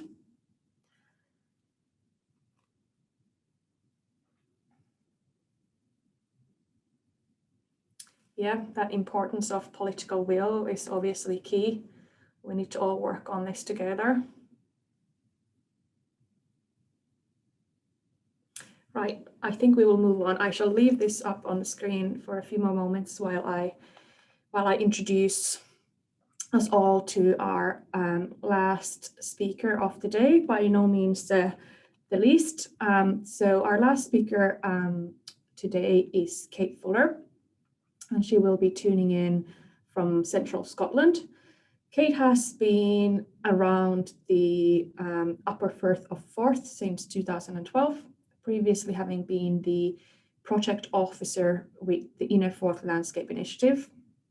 And now she's the project manager for Inner Forth Futures. Kate holds an MSc in conservation from the UCL and has volunteered and worked with a range of NGOs in the environmental sector for the last 14 years, located in Greater Manchester, North Wales, Hampshire, and the west of Scotland. Her previous experience includes environmental education, community engagement with pure urban green space, project development and delivery to realize benefits for landscape, people and heritage. So again, highlighting that that myriad of interests and benefits that these sort of work can deliver. So please, Kate, I shall stop sharing my screen and leave the floor for you. Thank you very much, Nina. And good morning, everybody. I'm really pleased to be able to join you here today. Just going to check that I'm sharing the correct screen before we get started. Super. Looking good. Looking good. Excellent. That's what we like to hear. So, oh no, I think, is that still looking good? We can see it's not on the presenter mode now, I think. Now it is. Okay, so you can just see my first slide there. Yes. Perfect. That's exactly what I was hoping that you'd be able to see. Well, great. Thank you for that great introduction. And really pleased to be with you today. So as Nina mentioned, I work for the Inner Forth Futures Partnership, and we're a group of 9 organisations that are based around the Upper Firth of Forth in central Scotland. We are led by the RSPB, but we also include Stirling, Falkirk, Fife and Clackmannanshire local authorities, Central Scotland Green Network Trust, well, they've rebranded in the last 12 months as Green Action Trust, Historic Environment Scotland, Nature Scot and Sustrans. And when we talk about the area that we work in, we say it's the Inner Forth. It's a bit of a construct, really. For those of you who aren't too familiar with central Scotland, if you roughly drew a kind of lozenge shape in between Edinburgh and Stirling, but shifted it slightly west of the Forth Bridges, you'd pretty much capture where we work. It's quite a diverse area, and I'll show you a few pictures of that area in just a moment. But our partnership works together and has worked together since about 2012, based around 3 core principles. We want to try and raise awareness of heritage around the Forth, not just for the people who work there and live there, but also to kind of enhance the area for those who visit and invest in it as well. We want to try and support communities to have a greater role in the management and promotion of that heritage. So we're talking about natural, built and cultural heritage. And we also want to try and pilot approaches to delivering habitat networks and climate adaptation. So that's really where some of the work that I'm going to be talking to you today fits in quite neatly. But the Inner Forth area, for those of you who've been, fantastic. For those of you who perhaps don't know the area so well, here's a few slides. It's a really important area for wildlife. We have a Ramsar site around the Upper Firth of Forth, so that international wetland designation. We have a special area of conservation, SPA, lots of SSSIs, and lots of it is really focused on the overwintering wildfowl and waders, which at this time of year are just starting to disappear. And this sort of multi-layered area of designation and the importance of the area for bird life in particular was the starting point of our partnership, and is what led RSPB to look for opportunities to try and work in partnership with others. It's also a pretty accessible landscape. There's a huge amount of industry going on. We've got Grangemouth, petrochemical works. There's the MOD sites over at Rosyth, where we have Babcock as well.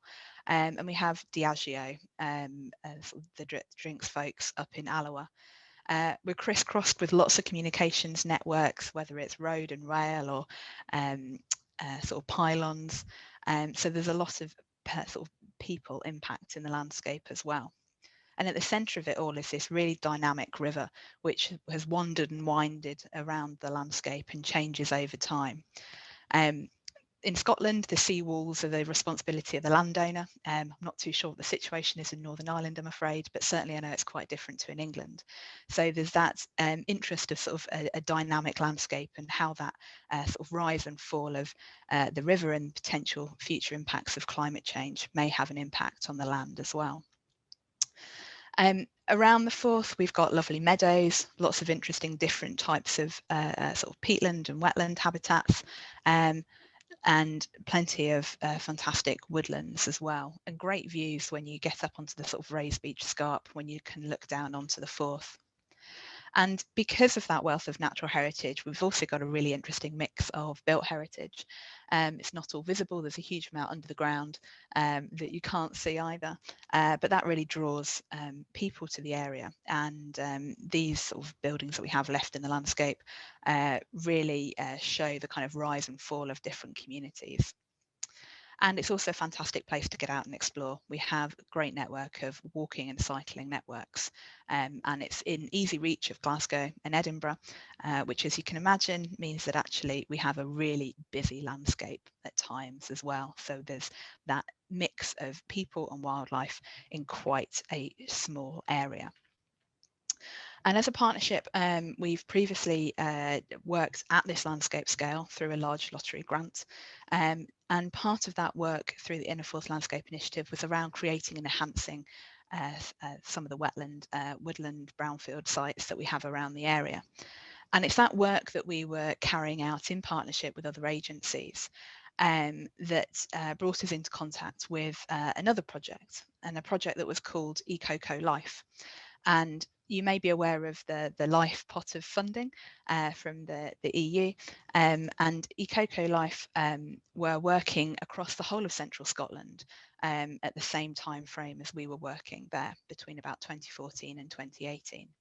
And the EcoCo Life project was run by Scottish Natural Heritage, as was Nature Scot now, another partnership project. And perhaps unsurprisingly, for those of you who look for opportunities to fund your work, some of the work that we delivered through the Inner Forth Landscape Initiative on a selection of wetland sites was also part of the EcoCo Life project. We match funded each other. We had very similar objectives. And again, it's that partnership idea that actually together you can achieve more than you can separately. Now, if you want to find out a bit more about the EcoCo Life project, please do go to their website. But the reason I mention it is because this is where our sort of interaction with the idea of how we can encourage stakeholders to get involved in ecological coherence sort of mapping and the protocol came in. And we were able to assist Paul Seisland, the project manager at that time, with a piece of work that coincided with their final year of delivery. Now, the EcoCo project was all about looking at how you can implement integrated habitat networks across central Scotland, really about how you can improve ecological coherence. So lots of the kind of modelling that we've heard about this morning was part of the EcoCo project. And one of their key outputs was to try and develop and follow an ecological coherence protocol. And the idea behind this was to test sites and target actions. So you could find those locations where you could have the best possible chance of maximising benefits for people and wildlife. And they ran this tool, ran this sort of protocol across the area, focused on 12 management zones that they worked in. And then we came in at the end and provided a piece of work that was sort of sense checking this tool and using it in a precise area. And I'll come on to that in a moment. When we came into this piece of work, we were trying to encourage others, look for other stakeholders to be part of it. We had to get our heads around the idea of ecological coherence. Now, I'm not an ecologist by training. Lots of my past experiences in working with communities and stakeholders and getting people out of doors. So it's quite handy that Paul could point me towards a definition of ecological coherence SNH had sort of worked on. And for those of you who perhaps need a bit of a refresh on a Wednesday morning and into the idea of that, I'd encourage you to seek out this document and find out a little bit more about it. But really it's looking at the idea of how you can look across an area, wherever you choose to draw your line, and ensure that you have that mixture of protected sites, how you can ensure that you have habitats and species supported across their natural range, and how you have that variety at different scales in an area, and ensuring, of course, that that network, that variation, those species and habitats are resilient to sort of damage and future change, however that change and damage may be caused. So it's quite a big principle, but actually something that we had to communicate to the people that we were looking to get involved in this work. And the model that we were given by EcoCo, the model that they had been using to identify their locations to work, was relatively straightforward, it'd be fair to say. They were looking at where there were existing habitat networks in an area, where, considering then the ecosystem services and the impact that that has across the area, and then looking for those opportunity areas. And when you bring those three together, in an ideal world, you come up with those locations where you want to spend your investment. But there are also the benefits of trying to work in this way and bringing other stakeholders into this conversation. I think it was touched on a little bit earlier, is that you can not just perhaps model using GIS systems about where you would like to make this investment and where you can see the opportunities, but it also means that you have a kind of clear idea about where you're looking to protect. You're clearly talking about the locations where you can maximise benefits and also create win-wins for both people and wildlife. And the reason that we were looking to bring wider stakeholders into the piece of work that we were doing was to ensure that we could speak with a collaborative voice. Both the EcoCo Life project and the Inner Forth Futures partnership, we're partnerships. Some of our members are the same. We work across sort of overlapping areas. So we're speaking to lots of the same people, but we sort of have, differing principles behind our work. But one thing that we're really keen on through the Inner Forth Futures partnership is that working in partnership, and not just creating reports that sit on a shelf that are our sort of vision, but trying to bring in other people to that conversation, bringing in their knowledge, their experience, different ways of looking at things. And as we started to see, I think through the Slido there, we'd identified that working in this way and considering ecosystems in this way could help us to both target resources, to maybe find opportunities to talk to funders about where to target the limited funds that they have, and also to sort of think about the planning environment as well. Now, we worked with quite a range of stakeholders when we were carrying out this work. We, as a partnership from our previous lottery funded work, had worked with a range of ENGOs and local authorities and statutory agencies through something we'd called the Inner Forth Natural Heritage Working Group. So we already had an existing structure that we could use, we could go to and say, we would like to use the ECOCO, Ecological Coherence Protocol, to sort of review habitats across the Inner Forth area and to try and create an Inner Forth habitat map. Would you like to be part of that? The group said yes, which is always fantastic to hear. And we had a discussion about who else we'd want to bring into that, because whilst we had we'd come together for a particular purpose before, we acknowledged that actually there were stakeholders out there that it would be beneficial to bring into this as well, so they could bring in their knowledge. So we brought in others such as SEPA, who we hadn't worked with before, the Woodland Trust, Wildlife Information Centre, who are our local nature record centre for the Forth Valley area, and a number of local recorders as well. So folk who have that sort of maybe species specific knowledge that they've built up over time. And the other important thing around this was that the work we were looking to do was actually slightly wider than the area in which our existing partnership had worked for the previous 4 years. We were looking to expand where we were working, so we needed that extra geographical knowledge. So as essentially contractors to ECOCO, we carried out an area-based review of the Ecological Coherence Protocol that they had been using for their work. And as I said before, through Inner Forth Futures and Inner Forth Landscape Initiative, we'd worked in this sort of lozenge area in central Scotland. But what we did through this process was kind of roll it out to a much wider area across the central Scotland Green Network areas of Falkirk, Stirling, Clackmannanshire and Fife. So the area on the right. It's a pretty hefty area of central Scotland. And in particular, we were looking to consider a small number of specific habitat types through this process. We also had a number of outputs that we were looking to deliver, not just to ECOCO so that they could ensure they've got the right outputs for their funding, but also so that we had sort of some useful tools and documents that we could use to continue our work in the area.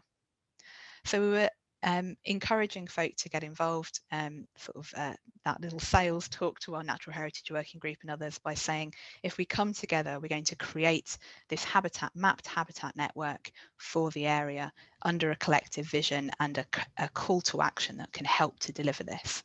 Not just that, but through our way of reviewing the protocol, we'll be able to refine it and we'll be able to create a practitioner's guide that will mean that others who want to go through this process will be able to learn from what we've done in the past, learn from what we've done.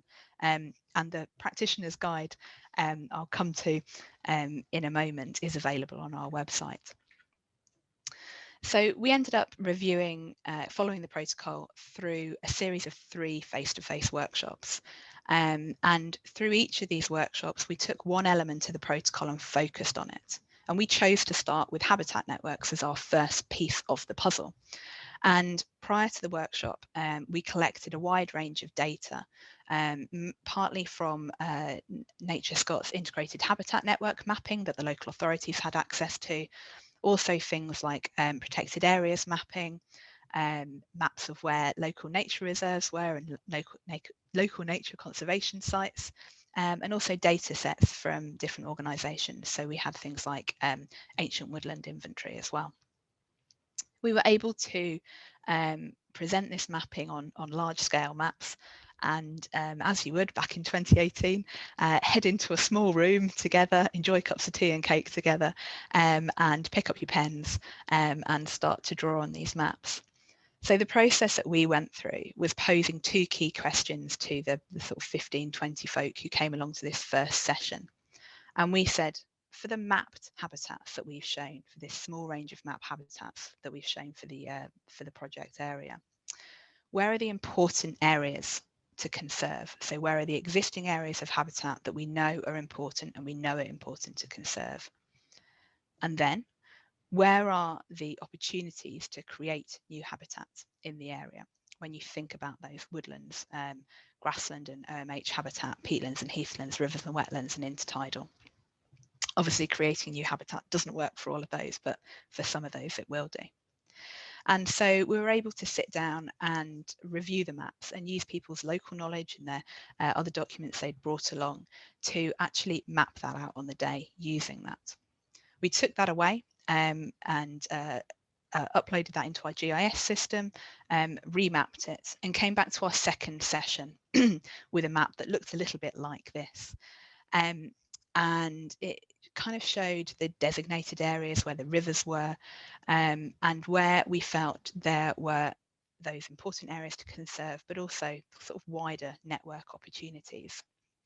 And I guess what is important to say at this point is that we've heard this morning already about some fantastic opportunities through GIS to look at this, but the approach we were taking was very much based on that local knowledge, local stakeholders. So this mapping we took and we then reviewed through a second workshop where we considered the second piece of the puzzle, the idea of ecosystem services. So we'd already had a conversation at this group level around the sort of variety of ecosystem services that habitats provide in the area, and which ones we might want to select to then sort of sense check against the mapped network that we were starting to draw. And in our area, we selected 4. We looked at flood risk, air quality, the Scottish Index of Multiple Deprivation, and land capability for agriculture, which was the Scottish soils map. We did consider other things. We looked at a whole load of SEPA ecosystem services data as well, but decided that these 4 were probably most relevant across the whole area. And for those of you who are less familiar with Central Scotland, there's great areas of wealth, but there's also quite large areas of inequality. And that's in particular why we chose the SIMD index, because it meant that we could consider that local access to green space and the kind of well-being and health benefits that good quality habitats bring as well. So what we didn't do was start afresh. We took our mapped habitat network, we looked at the mapped details of these ecosystem services and did a visual comparison, and it had a discussion and looked at, okay, well, where are there opportunities for these to maybe change what we'd thought about before? How does that change it? Where does it change it, and why? And what it also did was enabled us to look back, so look at this map and look at where the gaps are. So you'll see that there's some areas of the pilot area that we hadn't sort of drawn as important areas for any of these key habitats or opportunities for sort of new creation of habitats. And we were able to have that discussion around, well, what does it mean to leave an area on the map blank? How might people use this data in the future, and what would they interpret from us not saying that there's any opportunities there to create new habitats? And we were quite clear in our thinking as a group that we didn't want to show blank areas. We wanted to show that no matter where you were in this pilot area, there were always going to be opportunities to create some type of habitat or a kind of matrix of habitats. It may not be quite as easy as saying you should create woodland here or wetland. It may be a combination of the two, maybe creating kind of multifunctional habitats. Which takes us on to the third session that we ran. And this third session was looking at the third piece of the puzzle of the ecosystems, the ecological coherence protocol. It was looking at the opportunity areas. And this was again taking our mapped network and saying, okay, well, if we wanted to try and turn this into action on the ground, actually deliver some work, where would we want to do that? Who would we need to get on board to enable that to happen? What would we need to be lined up? And maybe what are the barriers as well? And actually, some of the things in the Slido there are that Nina had earlier are exactly the kinds of topics that came up when we started to talk about this. We might have a fantastic location where we can enhance some wetland area, but unfortunately there may be challenges to funding, and maybe a neighbouring landowner is less keen on that happening. So, and perhaps the policy frameworks are very challenging to make that occur. So we had this quite lengthy discussion, and what we were able to do was pinpoint a number of ideas and bring them together into a call to action document.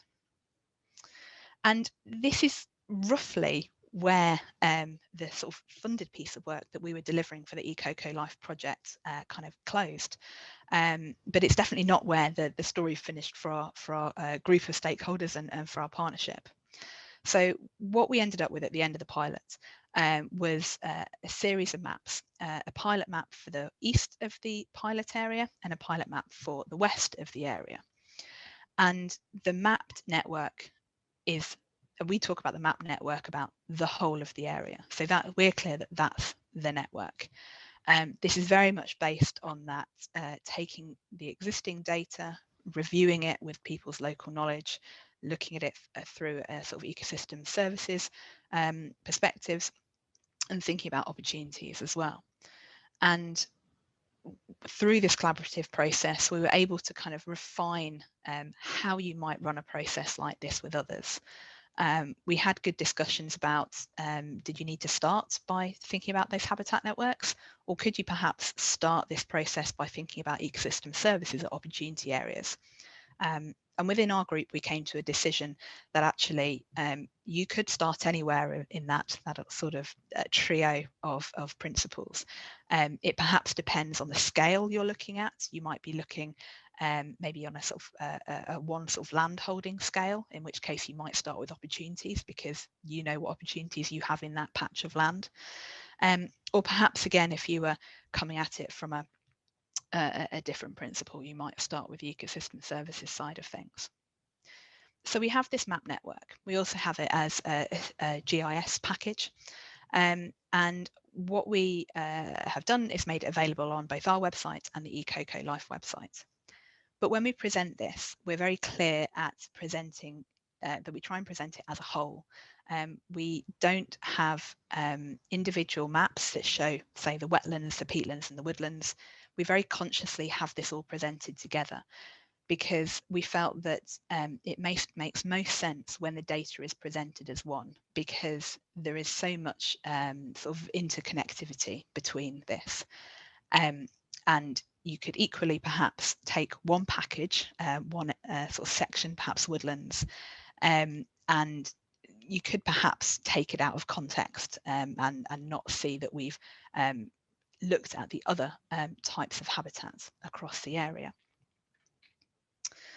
Now, I also mentioned that we were creating a practitioner's guide, and the sort of purpose of the process we went through was to try and refine it to ensure that we had an actual output at the end that we could suggest that others followed.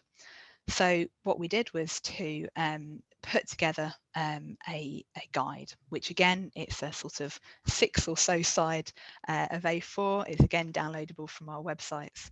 And it sets out the kind of policy context for what we went through. It revises the protocol, so it gives you those staged processes to go through, things to consider.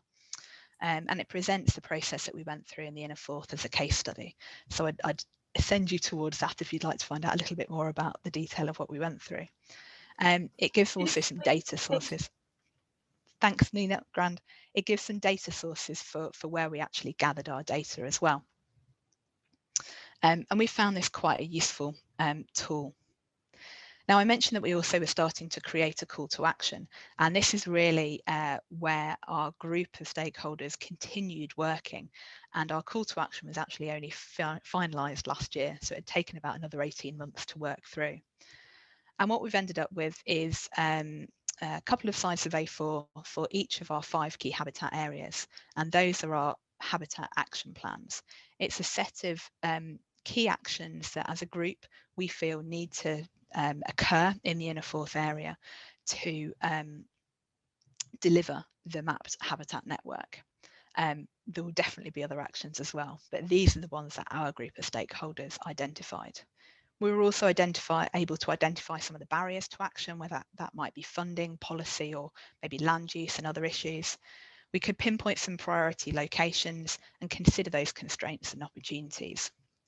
And what this actually neatly means is that we have this call to action that we are going to start this year promoting to others, but it also gives us a little bit of a bank of project ideas if opportunities such as funding do come up.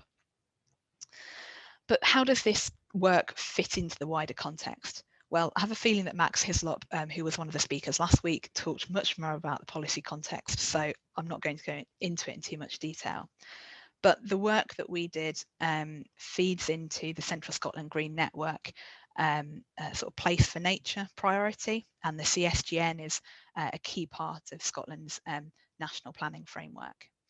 It's also an opportunity to demonstrate what a national ecological network could look like. We mapped one at a regional scale. It's one process that we went through. Others have done it in other ways, and they've certainly done different things over in the Glasgow and Clyde Valley area. But we also found that it was an opportunity to share what we did with others. And this again is where the practitioner's guide came in.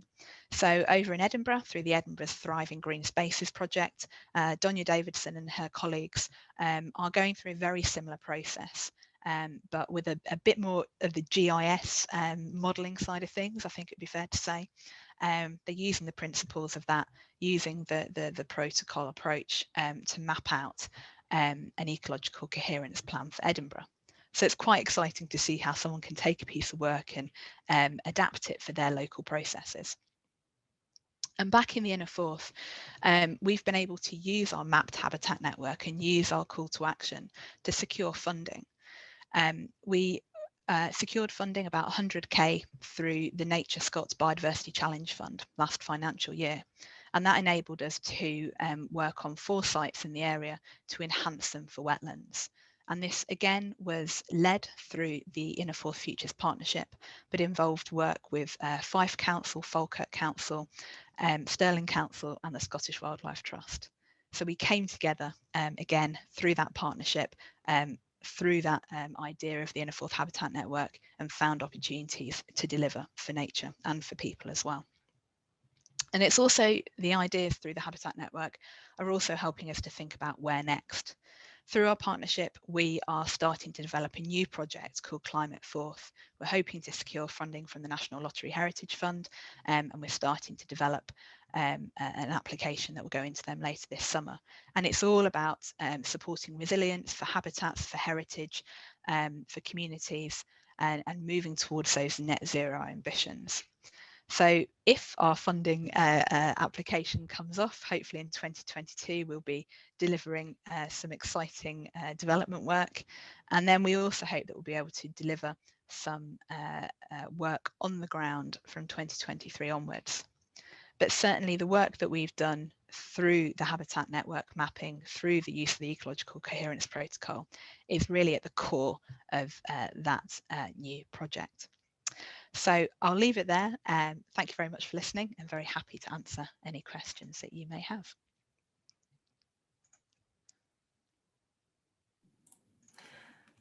Thanks so much for that, Kate. And that was quite exciting to see that you have an app as well.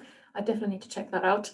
I think that was extremely interesting just to see kind of how stakeholders can come together and how this sort of, I guess, human-driven approach and kind of somewhat more removed from, you know, computers and modeling, and just kind of having that aspect in this conversation. But again, highlighting just, you know, the importance of working together and, you know, having all the relevant stakeholders as part of these conversations. But beyond that, I think it was quite exciting just to see kind of where you started and how you're now at the stages of having secured some funding and hopefully securing even further funding to actually deliver on those proposed projects and outcomes really that came out from all that work. So I guess you must be in a very exciting stage with all this. So it must have been quite nice to be able to kind of being involved throughout this process as well, and seeing, you know, the fruit of your labor, I guess. I guess we'll just move on. I can see there's quite a few questions that have been coming through already. So I'll just very quickly share my screen and run through the format for the Q&A. So like I said, I've seen quite a few people sending through questions already. But just for those who haven't, please use the Q&A functionality, and it should be on everybody's screen at the bottom.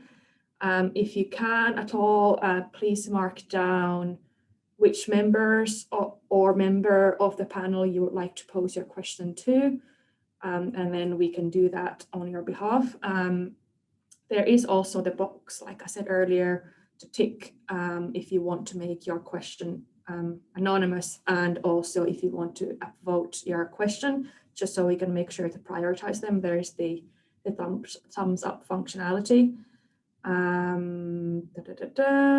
Anything else? I think that should be everything. So let's see where we can get to. If all the panelists, if you could please turn your cameras on so we can all see everybody.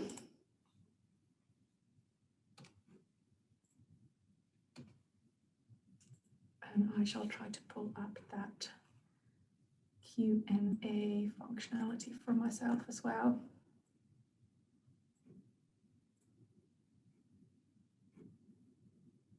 Great. So yes, there's quite a few questions that have come through already, and please keep them coming. First one, maybe we'll go to you, Sarah, because there was quite a few for you that came through early on, just so we can recap on your work. This is from Carolyn Thorogood. Really amazing data and modeling, looks super useful. Firstly, as a practitioner, how can we access, she referenced the model, but I guess any of these inputs and outputs, and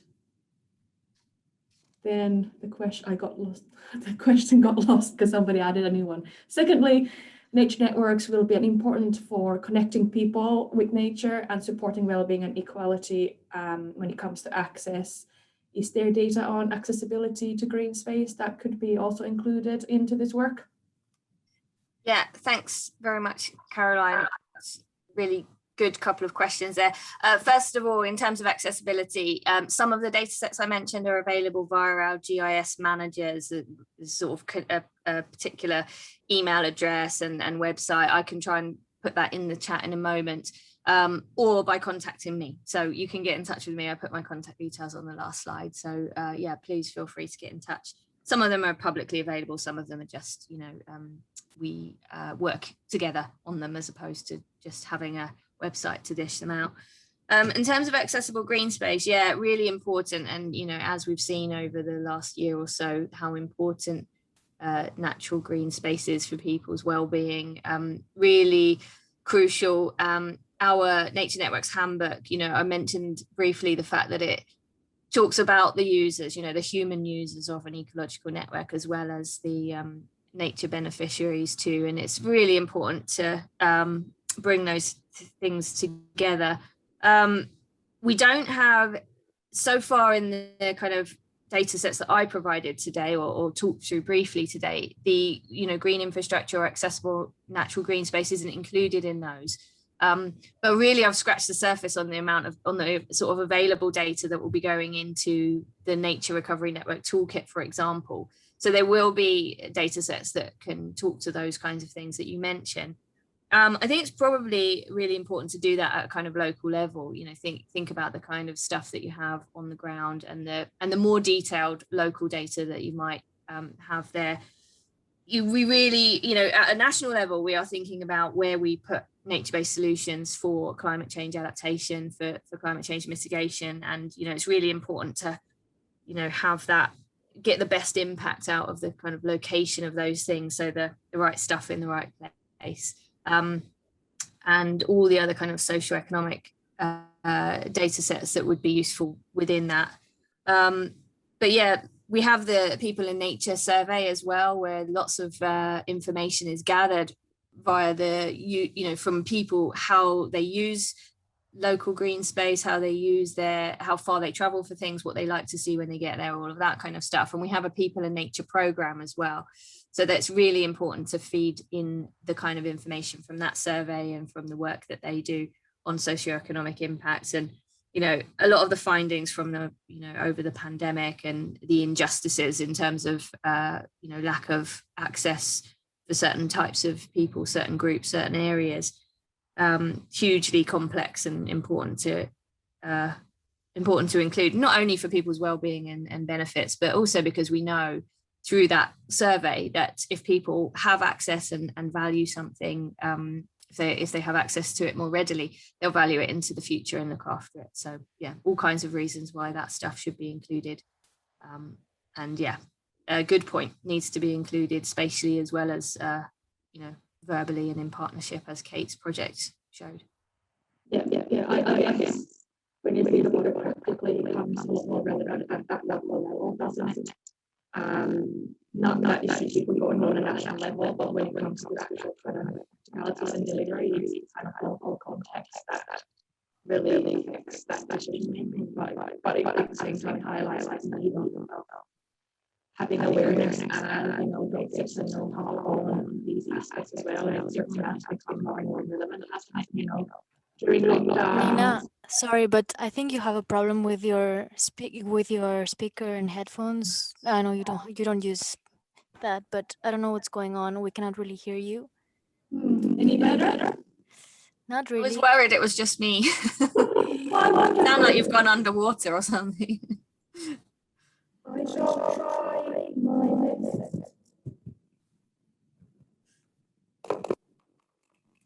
It's been working so well so far. I know. Is it still bad? Yeah, it's gone a bit funny. It might be your connection, I suppose, but stuff you can't do anything about.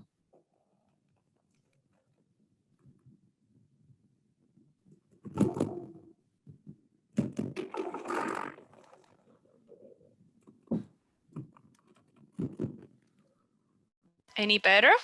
Yay. Yes, good. Good thing I have backup. I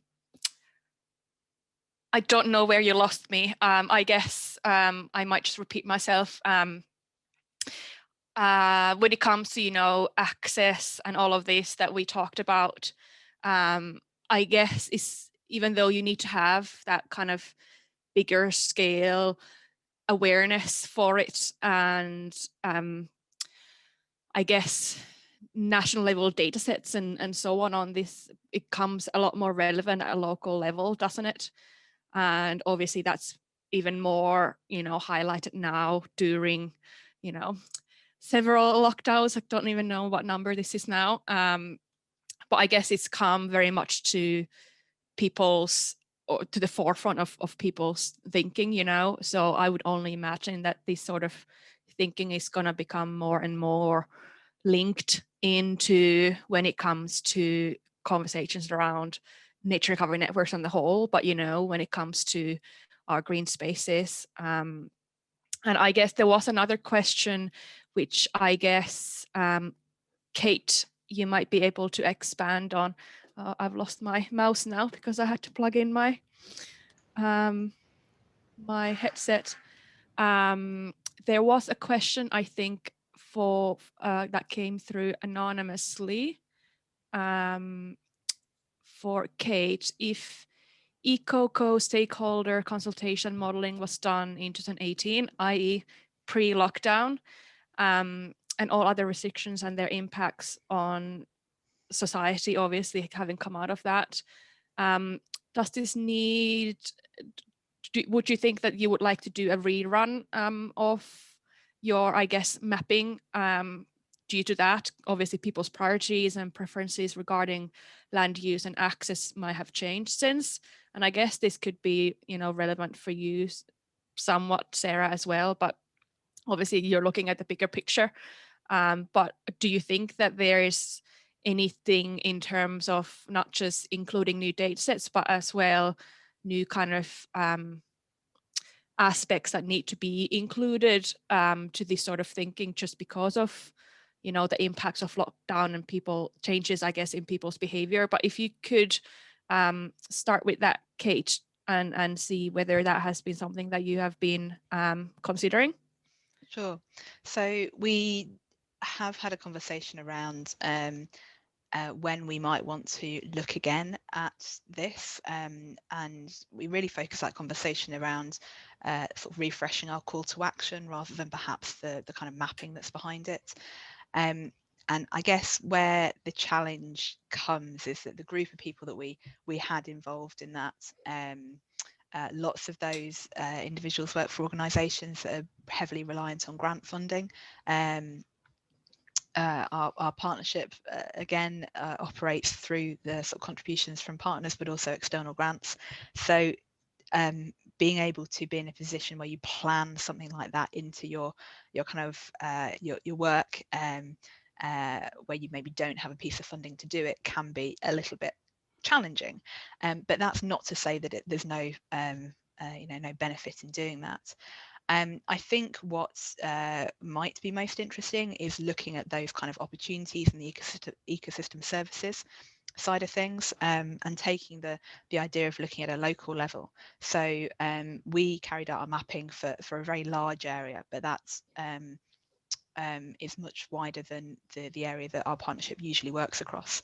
So we could perhaps take elements of sort of, you know, a smaller geographical area, and sort of redo the process at that scale.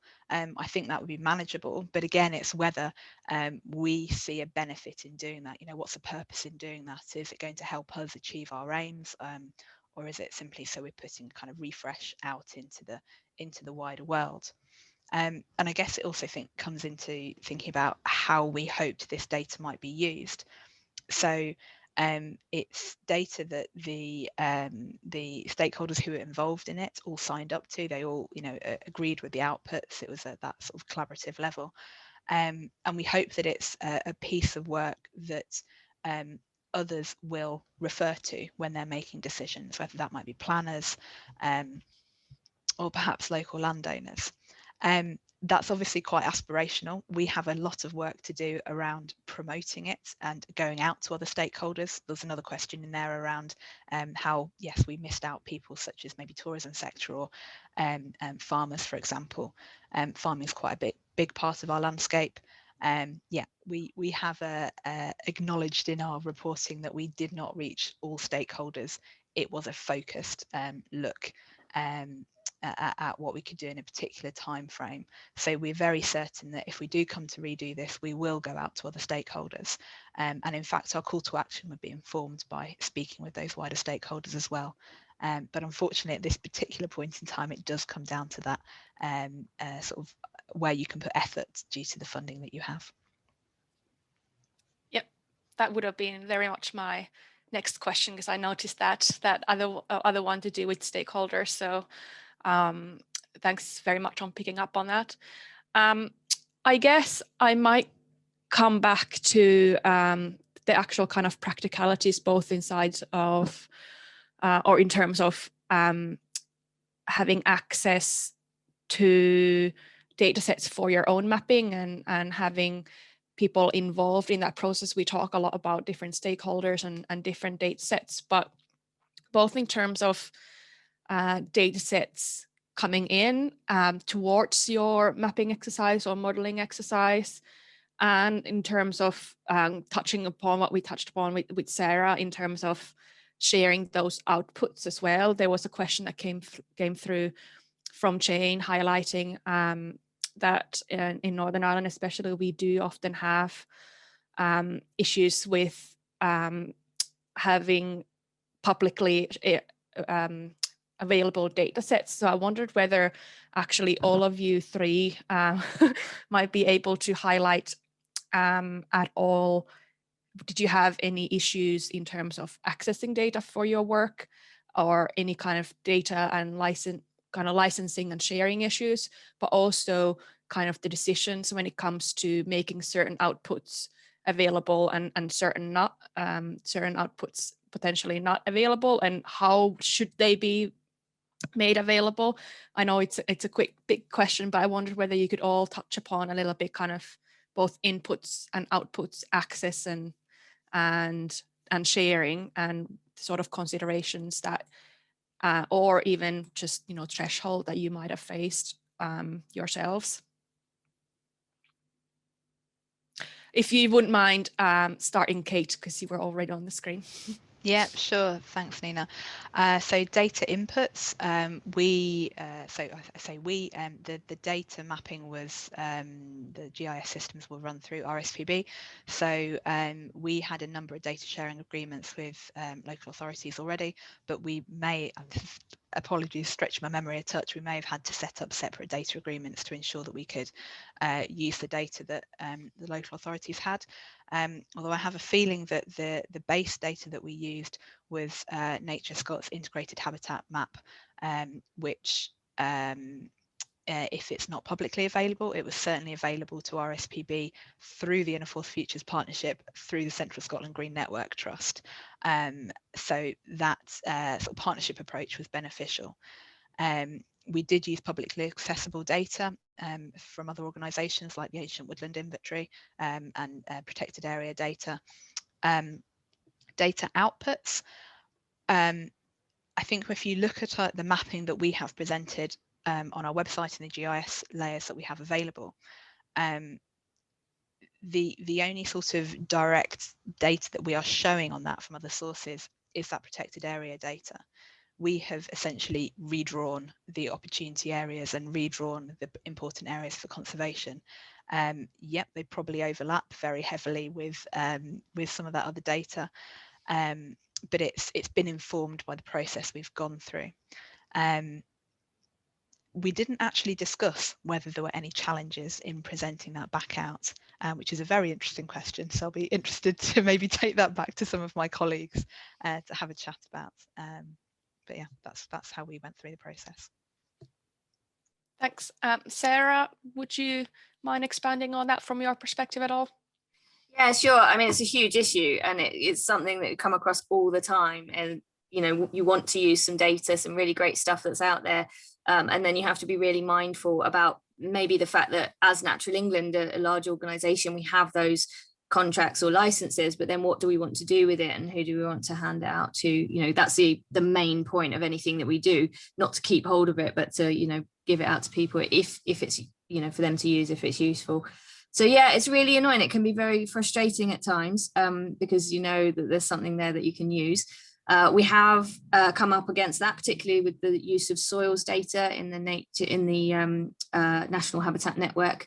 So we used something that was available that we could share, you know, in the end, to be able to give that stuff out.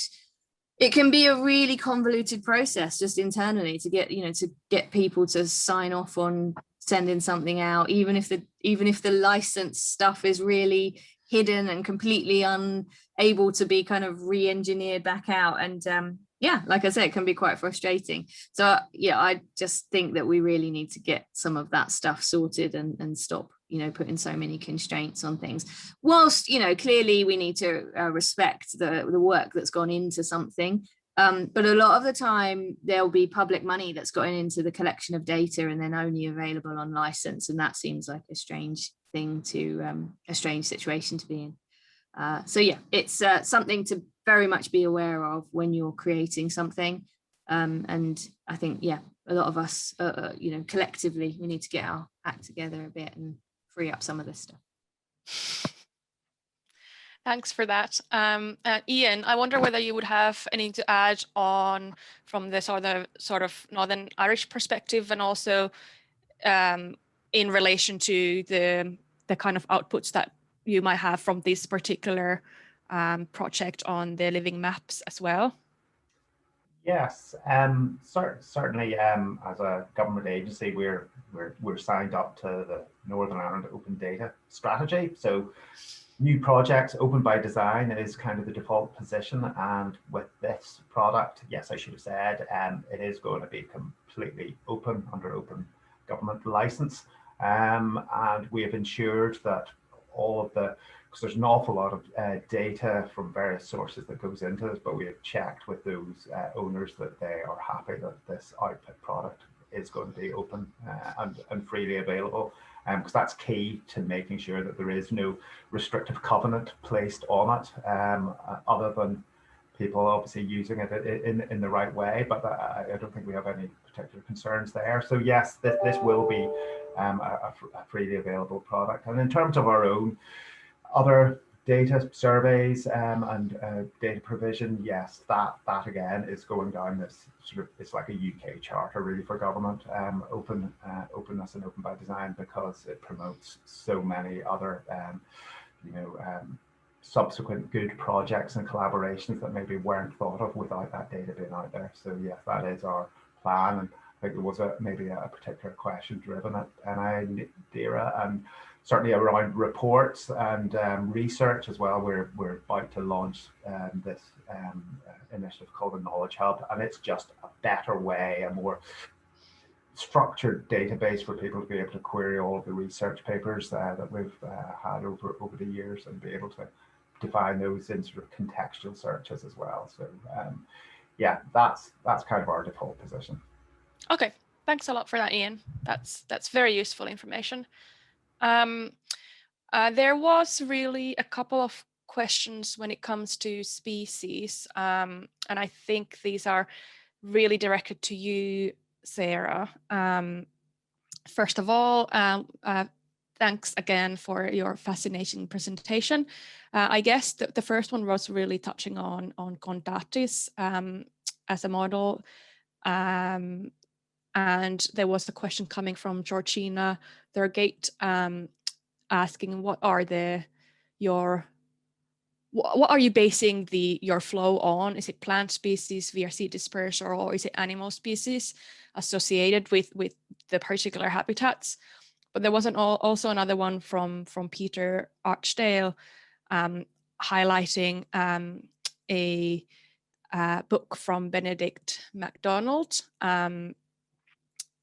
and the experiences that were highlighted in the book, in particular in context the project NEP, the rewilding project that many of you might have heard of, and which really indicates that our understanding of animal species and habitat preferences aren't always sound. So I wondered whether you could expand on the kind of species thinking, but also discuss just a little bit about Condatis and where the flow was coming from, I guess. Yeah, sure. Yeah, it's really great questions. And I think it's probably at the root of why we focus so much on habitats and the kind of broader habitat approach that underpins most of the work that we've done together. So most of the stuff that Natural England have created does come from that priority habitat inventory. I know there's lots of questions and queries about the quality of that as well. And, we hope to increase the quality of it and the accuracy of it. But yeah, it's really hard to find information on species preferences and dispersal distances and things like that. We keep looking every time we do something regarding ecological networks or models that use those kinds of parameters. We have a look around to see if anything new has come up, and it's still very limited information. And that does, bring us back to the use of habitats more broadly, and connections between habitats, or naturally functioning systems that support the range of species that we would like to see. So I think that's probably the kind of principle, I guess, underpinning this, is that we'll create more habitat, more connected and more naturally functioning, and it hopefully will support things. That's not to sort of put to one side the specialist needs of some species, where we do have that really, that knowledge, or we're really looking after some specialist species in particular locations. We want to focus on that in other ways, I suppose, in more local ways. But yeah, we do use them to back up our thought processes, I suppose, and going into something like Condatis, The recent project, we worked with Tom Travers, a PhD student at Liverpool University, and we got together our species and habitat experts. So when we focused on a particular habitat or a group of habitats, we got together with the species experts to ask if there were any representative species that we could use where we did have any real data and information from, you know, from studies on the ground and all that. So where it's available, we use it. But again, so we use it in, you know, specific examples and in broad ways, I guess. So we haven't done stuff like least cost path analysis, where we're really linking a network to preferences of a species. We've created that wider habitat focus. But yeah, Condatis uses species, so we have to find some examples that we're happy to use. But being open about it is the most important thing. Explain what we've done and explain why. And yeah, keep looking for those new examples. Yeah, and I guess those kind of species specific least cost pathway modeling outputs could be something that could be utilized when it comes to the actual decision making. If we are, you know, putting in applications for funding or designing projects, you know, when we have different sorts of nature covering network maps or habitat network maps, and in top of that, the likes of Condatis and all other ecosystem service sort of data sets, I guess species specific modeling, again, it could be something else to kind of add on to that in terms of supporting that decision making when you might be, you know, between two different options, for example. So I guess you could consider them as a sort of decision supporting tool, which obviously is first and foremost based on, let's say, the habitat networks, but then all of these other aspects and other data sets can contribute towards those final decisions. Yeah, sure. If you've got specific examples and you've got real data that you can use in an area, that's great. I guess it's just not over egging it at the national scale, you know, designing an entire network for a generic species, you know, why focus on the species? You know, I guess the approach we've taken is to, you know, group habitats and start from that kind of where stuff is and where we can create more stuff. Yep. And then lay that on, you know, lay the other information when we can find it onto that. And yeah, I know I presented lots of different things and there's even more on that, but that's the point really, is that you can't cram everything into one network tool. You want to use lots of different pieces of information. Yep. Yeah. 100% makes plenty of sense. I guess there was, I think, a couple of questions, which I think you all might have touched upon a little bit, but I wonder whether we could expand on when we talk about habitats, talking also about habitat quality.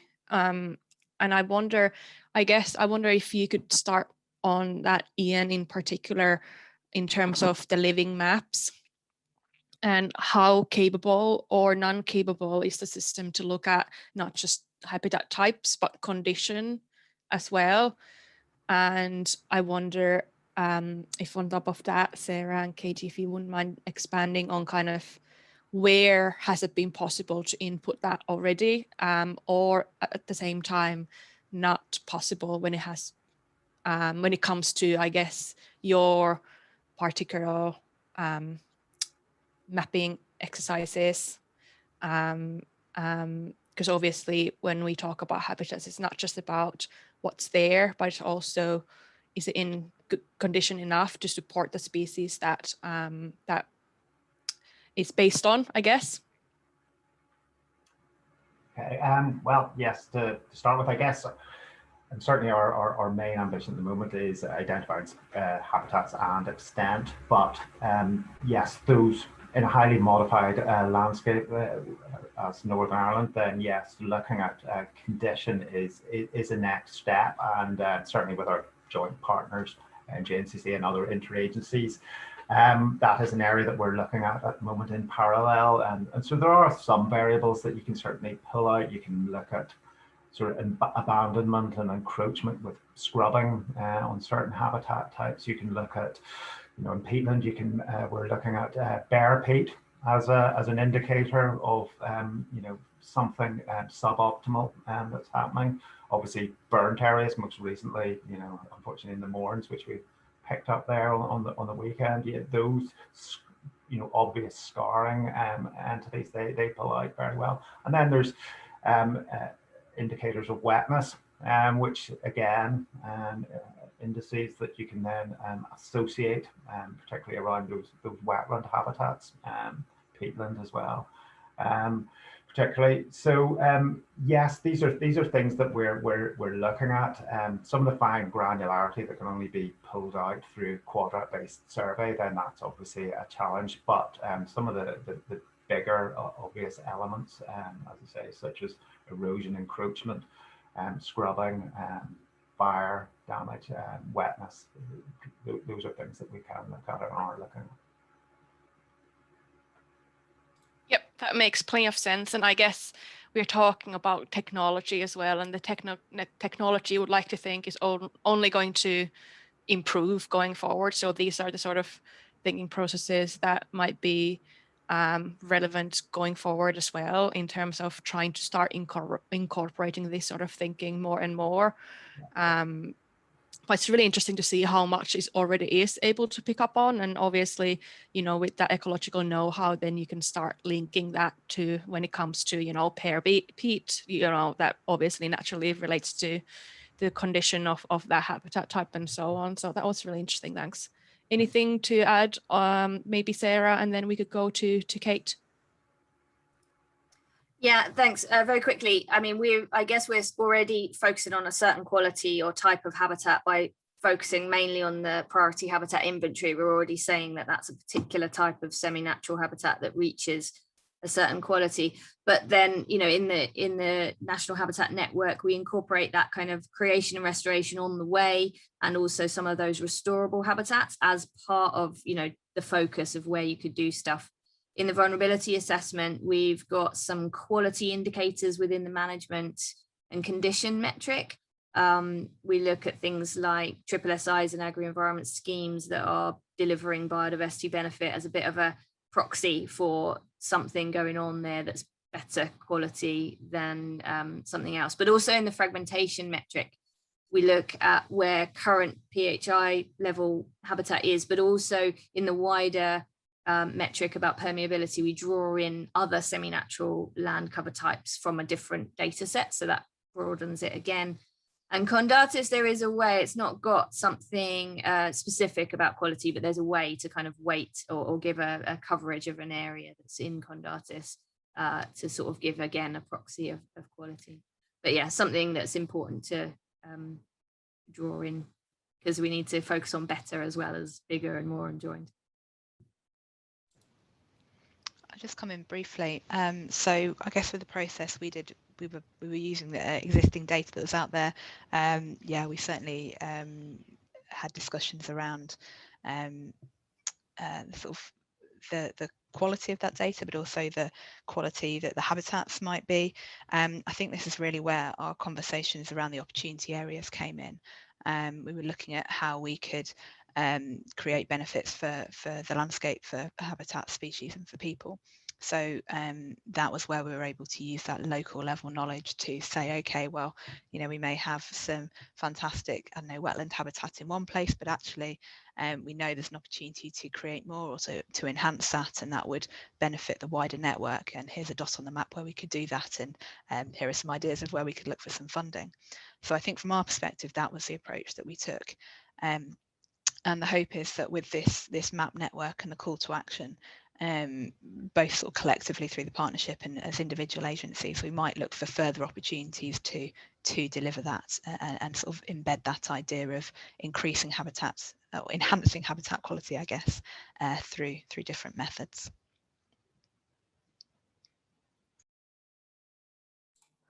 Almost talked to myself being muted.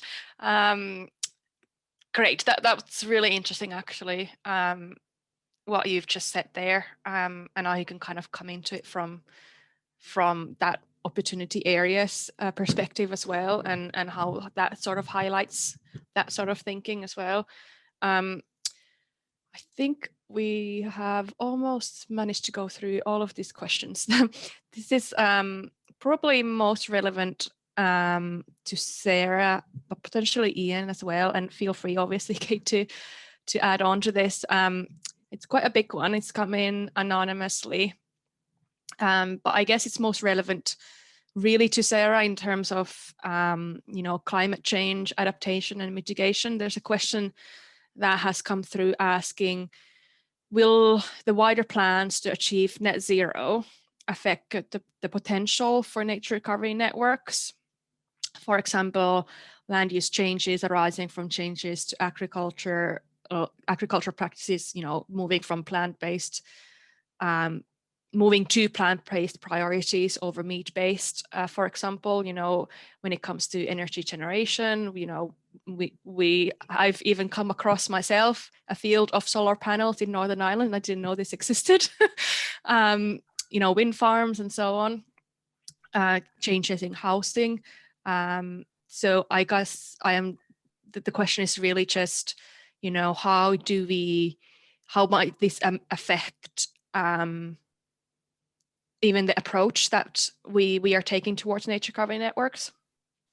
Yeah, big question. And yeah, of course it could. Our approach to achieving net zero or zero eventually is could have a terrible impact on our ability to achieve a nature recovery network. It depends how we do it, doesn't it? We've got to change everything we do. Every single system that we have to change. So it's a huge undertaking for us. But nature can play a huge role in this. So if we do it right, we can utilize nature-based solutions for mitigation. And that, I mentioned the carbon storage and sequestration by habitat report. Hopefully it's a good resource to help us think about that. We need to work on creating sustainable agriculture and embracing some of those changes in, dietary changes are going to be important. But I think it's really important, and often this gets forgotten, is we need to reduce our food waste. We're wasting tons and millions of tons of food. Our consumption patterns, they drastically need to change. So that's a huge toll on our kind of, land use competition.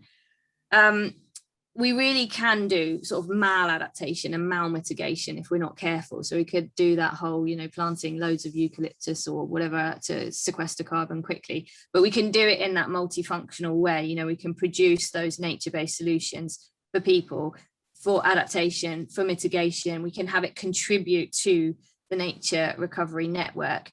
So deciduous woodlands, for example, instead of, that are in the relevant places, are going to be really important carbon stores. It doesn't have to be coniferous plantations and forestry. It can be biodiversity beneficial. It can have recreation benefits. It can provide flood attenuation and mitigation, and it can provide nature too, and all that stuff that we need to do, as well as restoring all of our peatlands and things like that. So there's plenty we can do, and it's really important that we think globally as well as locally and nationally, and put it in that wider context. But if we're not careful, we could go down the wrong route. Yeah, it's, I guess, at the same time an opportunity, for nature-based solutions. On the whole, nature recovery networks very much representing that as a concept, but also at the same time being aware of what was just highlighted in the questions, the risk of it going sort of the other way as actually preventing the delivery of something that we call now nature recovery networks. So 100%. There was a question that I have lost now. Hold on.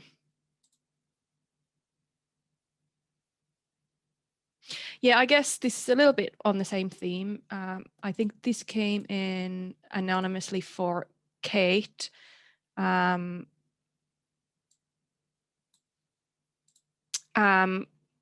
think this was in reference to the data set that you touched upon when it comes to soils, which I think you called land capability for agriculture. Are you aware whether in Scotland there's been it's been looked at in terms of capability for other public benefits as well, in terms of carbon, flood risk, and so on. Obviously, that goes back to the kind of the whole ecosystem services and multiple benefits system. I wonder, do you have awareness of anything like that having taken place, Kate? Having a quick scroll, I can't see the exact question, so apologies if I don't exactly answer it. We used the soil data we looked at. We did briefly look at some other ecosystem services data which SEPA held, which isn't publicly available. So I guess comes back to some of the points Sarah was making about there's great data out there, but can you use it and who can you share it with? But we kindly reviewed it via SEPA systems, although couldn't share it with our group who are doing the mapping. And SEPA does have some great data on the sort of importance of different areas across Scotland. So that's Scottish Environment Protection Agency.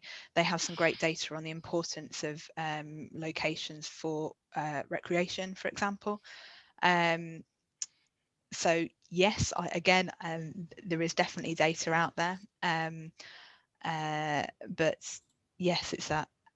I mean, you perhaps can't select all data to look at, and it's making those choices of picking certain types of data. So rather than going and looking at large amount of recreation data, we use the Scottish Index of Multiple Deprivation to think about actually where the most important places to consider that kind of people impact could be.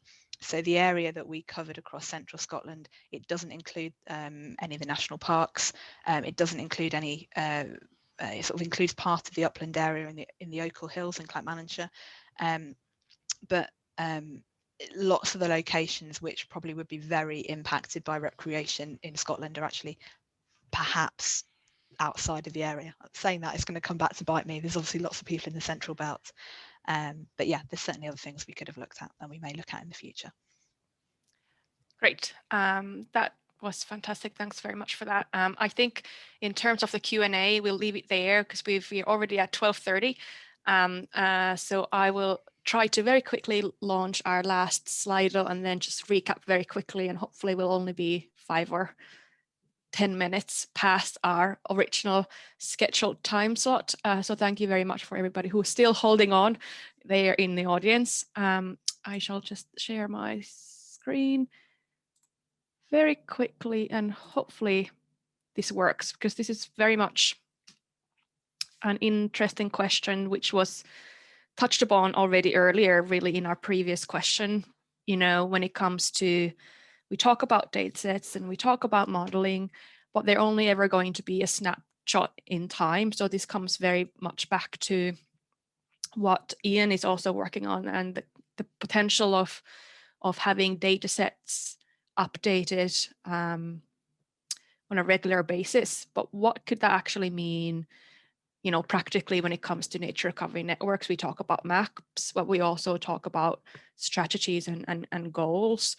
So how often do you think that these should be updated or reviewed really in Northern Ireland? So we'll leave that there for a few moments, and then I will recap very quickly and just thank everybody who's been involved.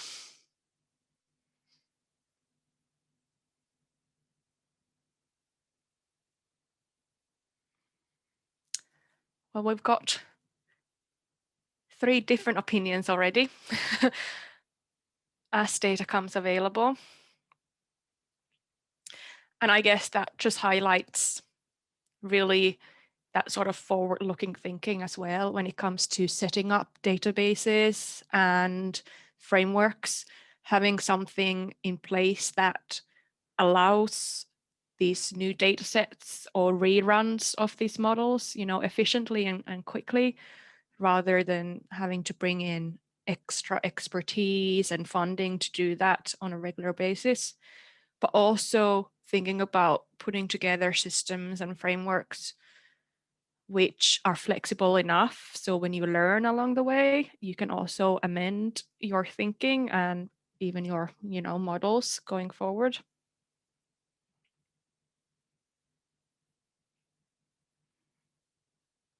There's quite a few people coming in, you know, highlighting annually, but also you having to be quite regular and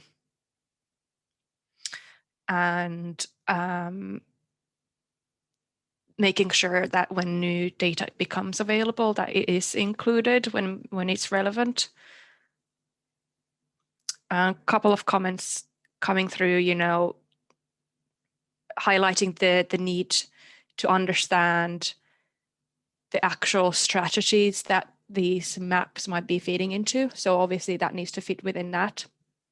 A very good point.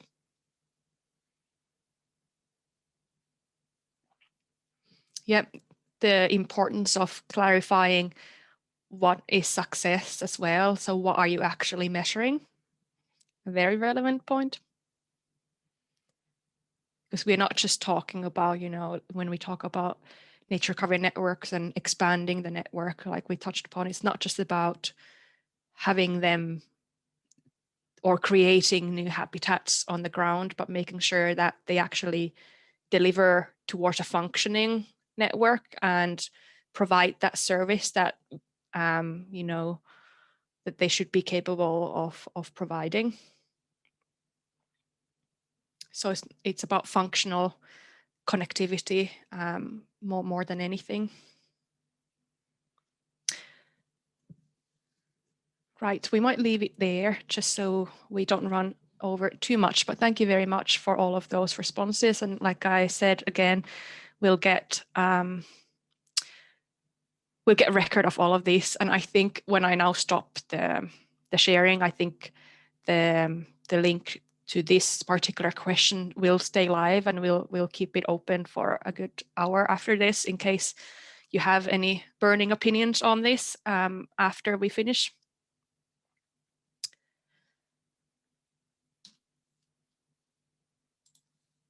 So really to conclude, thank you very, very much for everybody for being on the call today.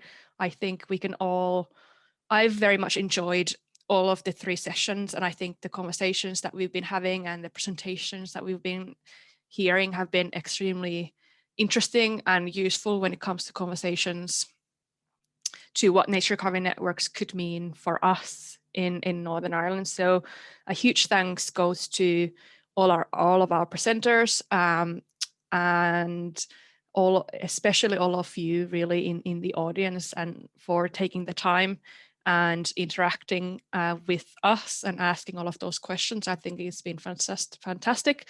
I think we've had more than 50 people on all of these sessions, so it's been just nice to see the level of interest, but also the spectrum of people when it comes to who's been in attendance, which is obviously something that we keep on talking about when it comes to working on this together and making sure that all of the stakeholders that this is relevant to have ability to be involved. So thank you very, very much for being on the call today.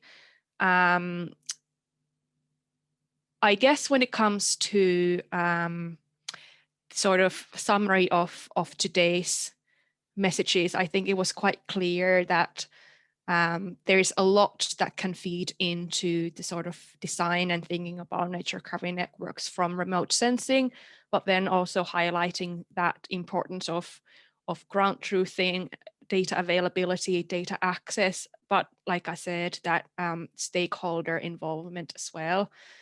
In terms of our own mapping exercise, I've got the first question there in terms of how can you actually help? So if you feel like you personally or your organization could actually play a role, and not just in kind of delivering nature recovery networks in Northern Ireland, but also in terms of contributing towards our mapping exercise, do get in touch. You have my contact details there. Any feedback or thoughts obviously are very, very welcome. And we will also be sending a feedback form shortly after this webinar. So do let us know how useful you found or unuseful you found these webinars, and whether you would be interested in any further workshops if we were capable of organizing them. And if you haven't already, respond to the Slido question. Oh, and one thing I clearly forgot to take out from the previous presentation was that obviously this is the last session, so we don't have any more sessions in terms of this series. So thank you very, very much for being on the call today.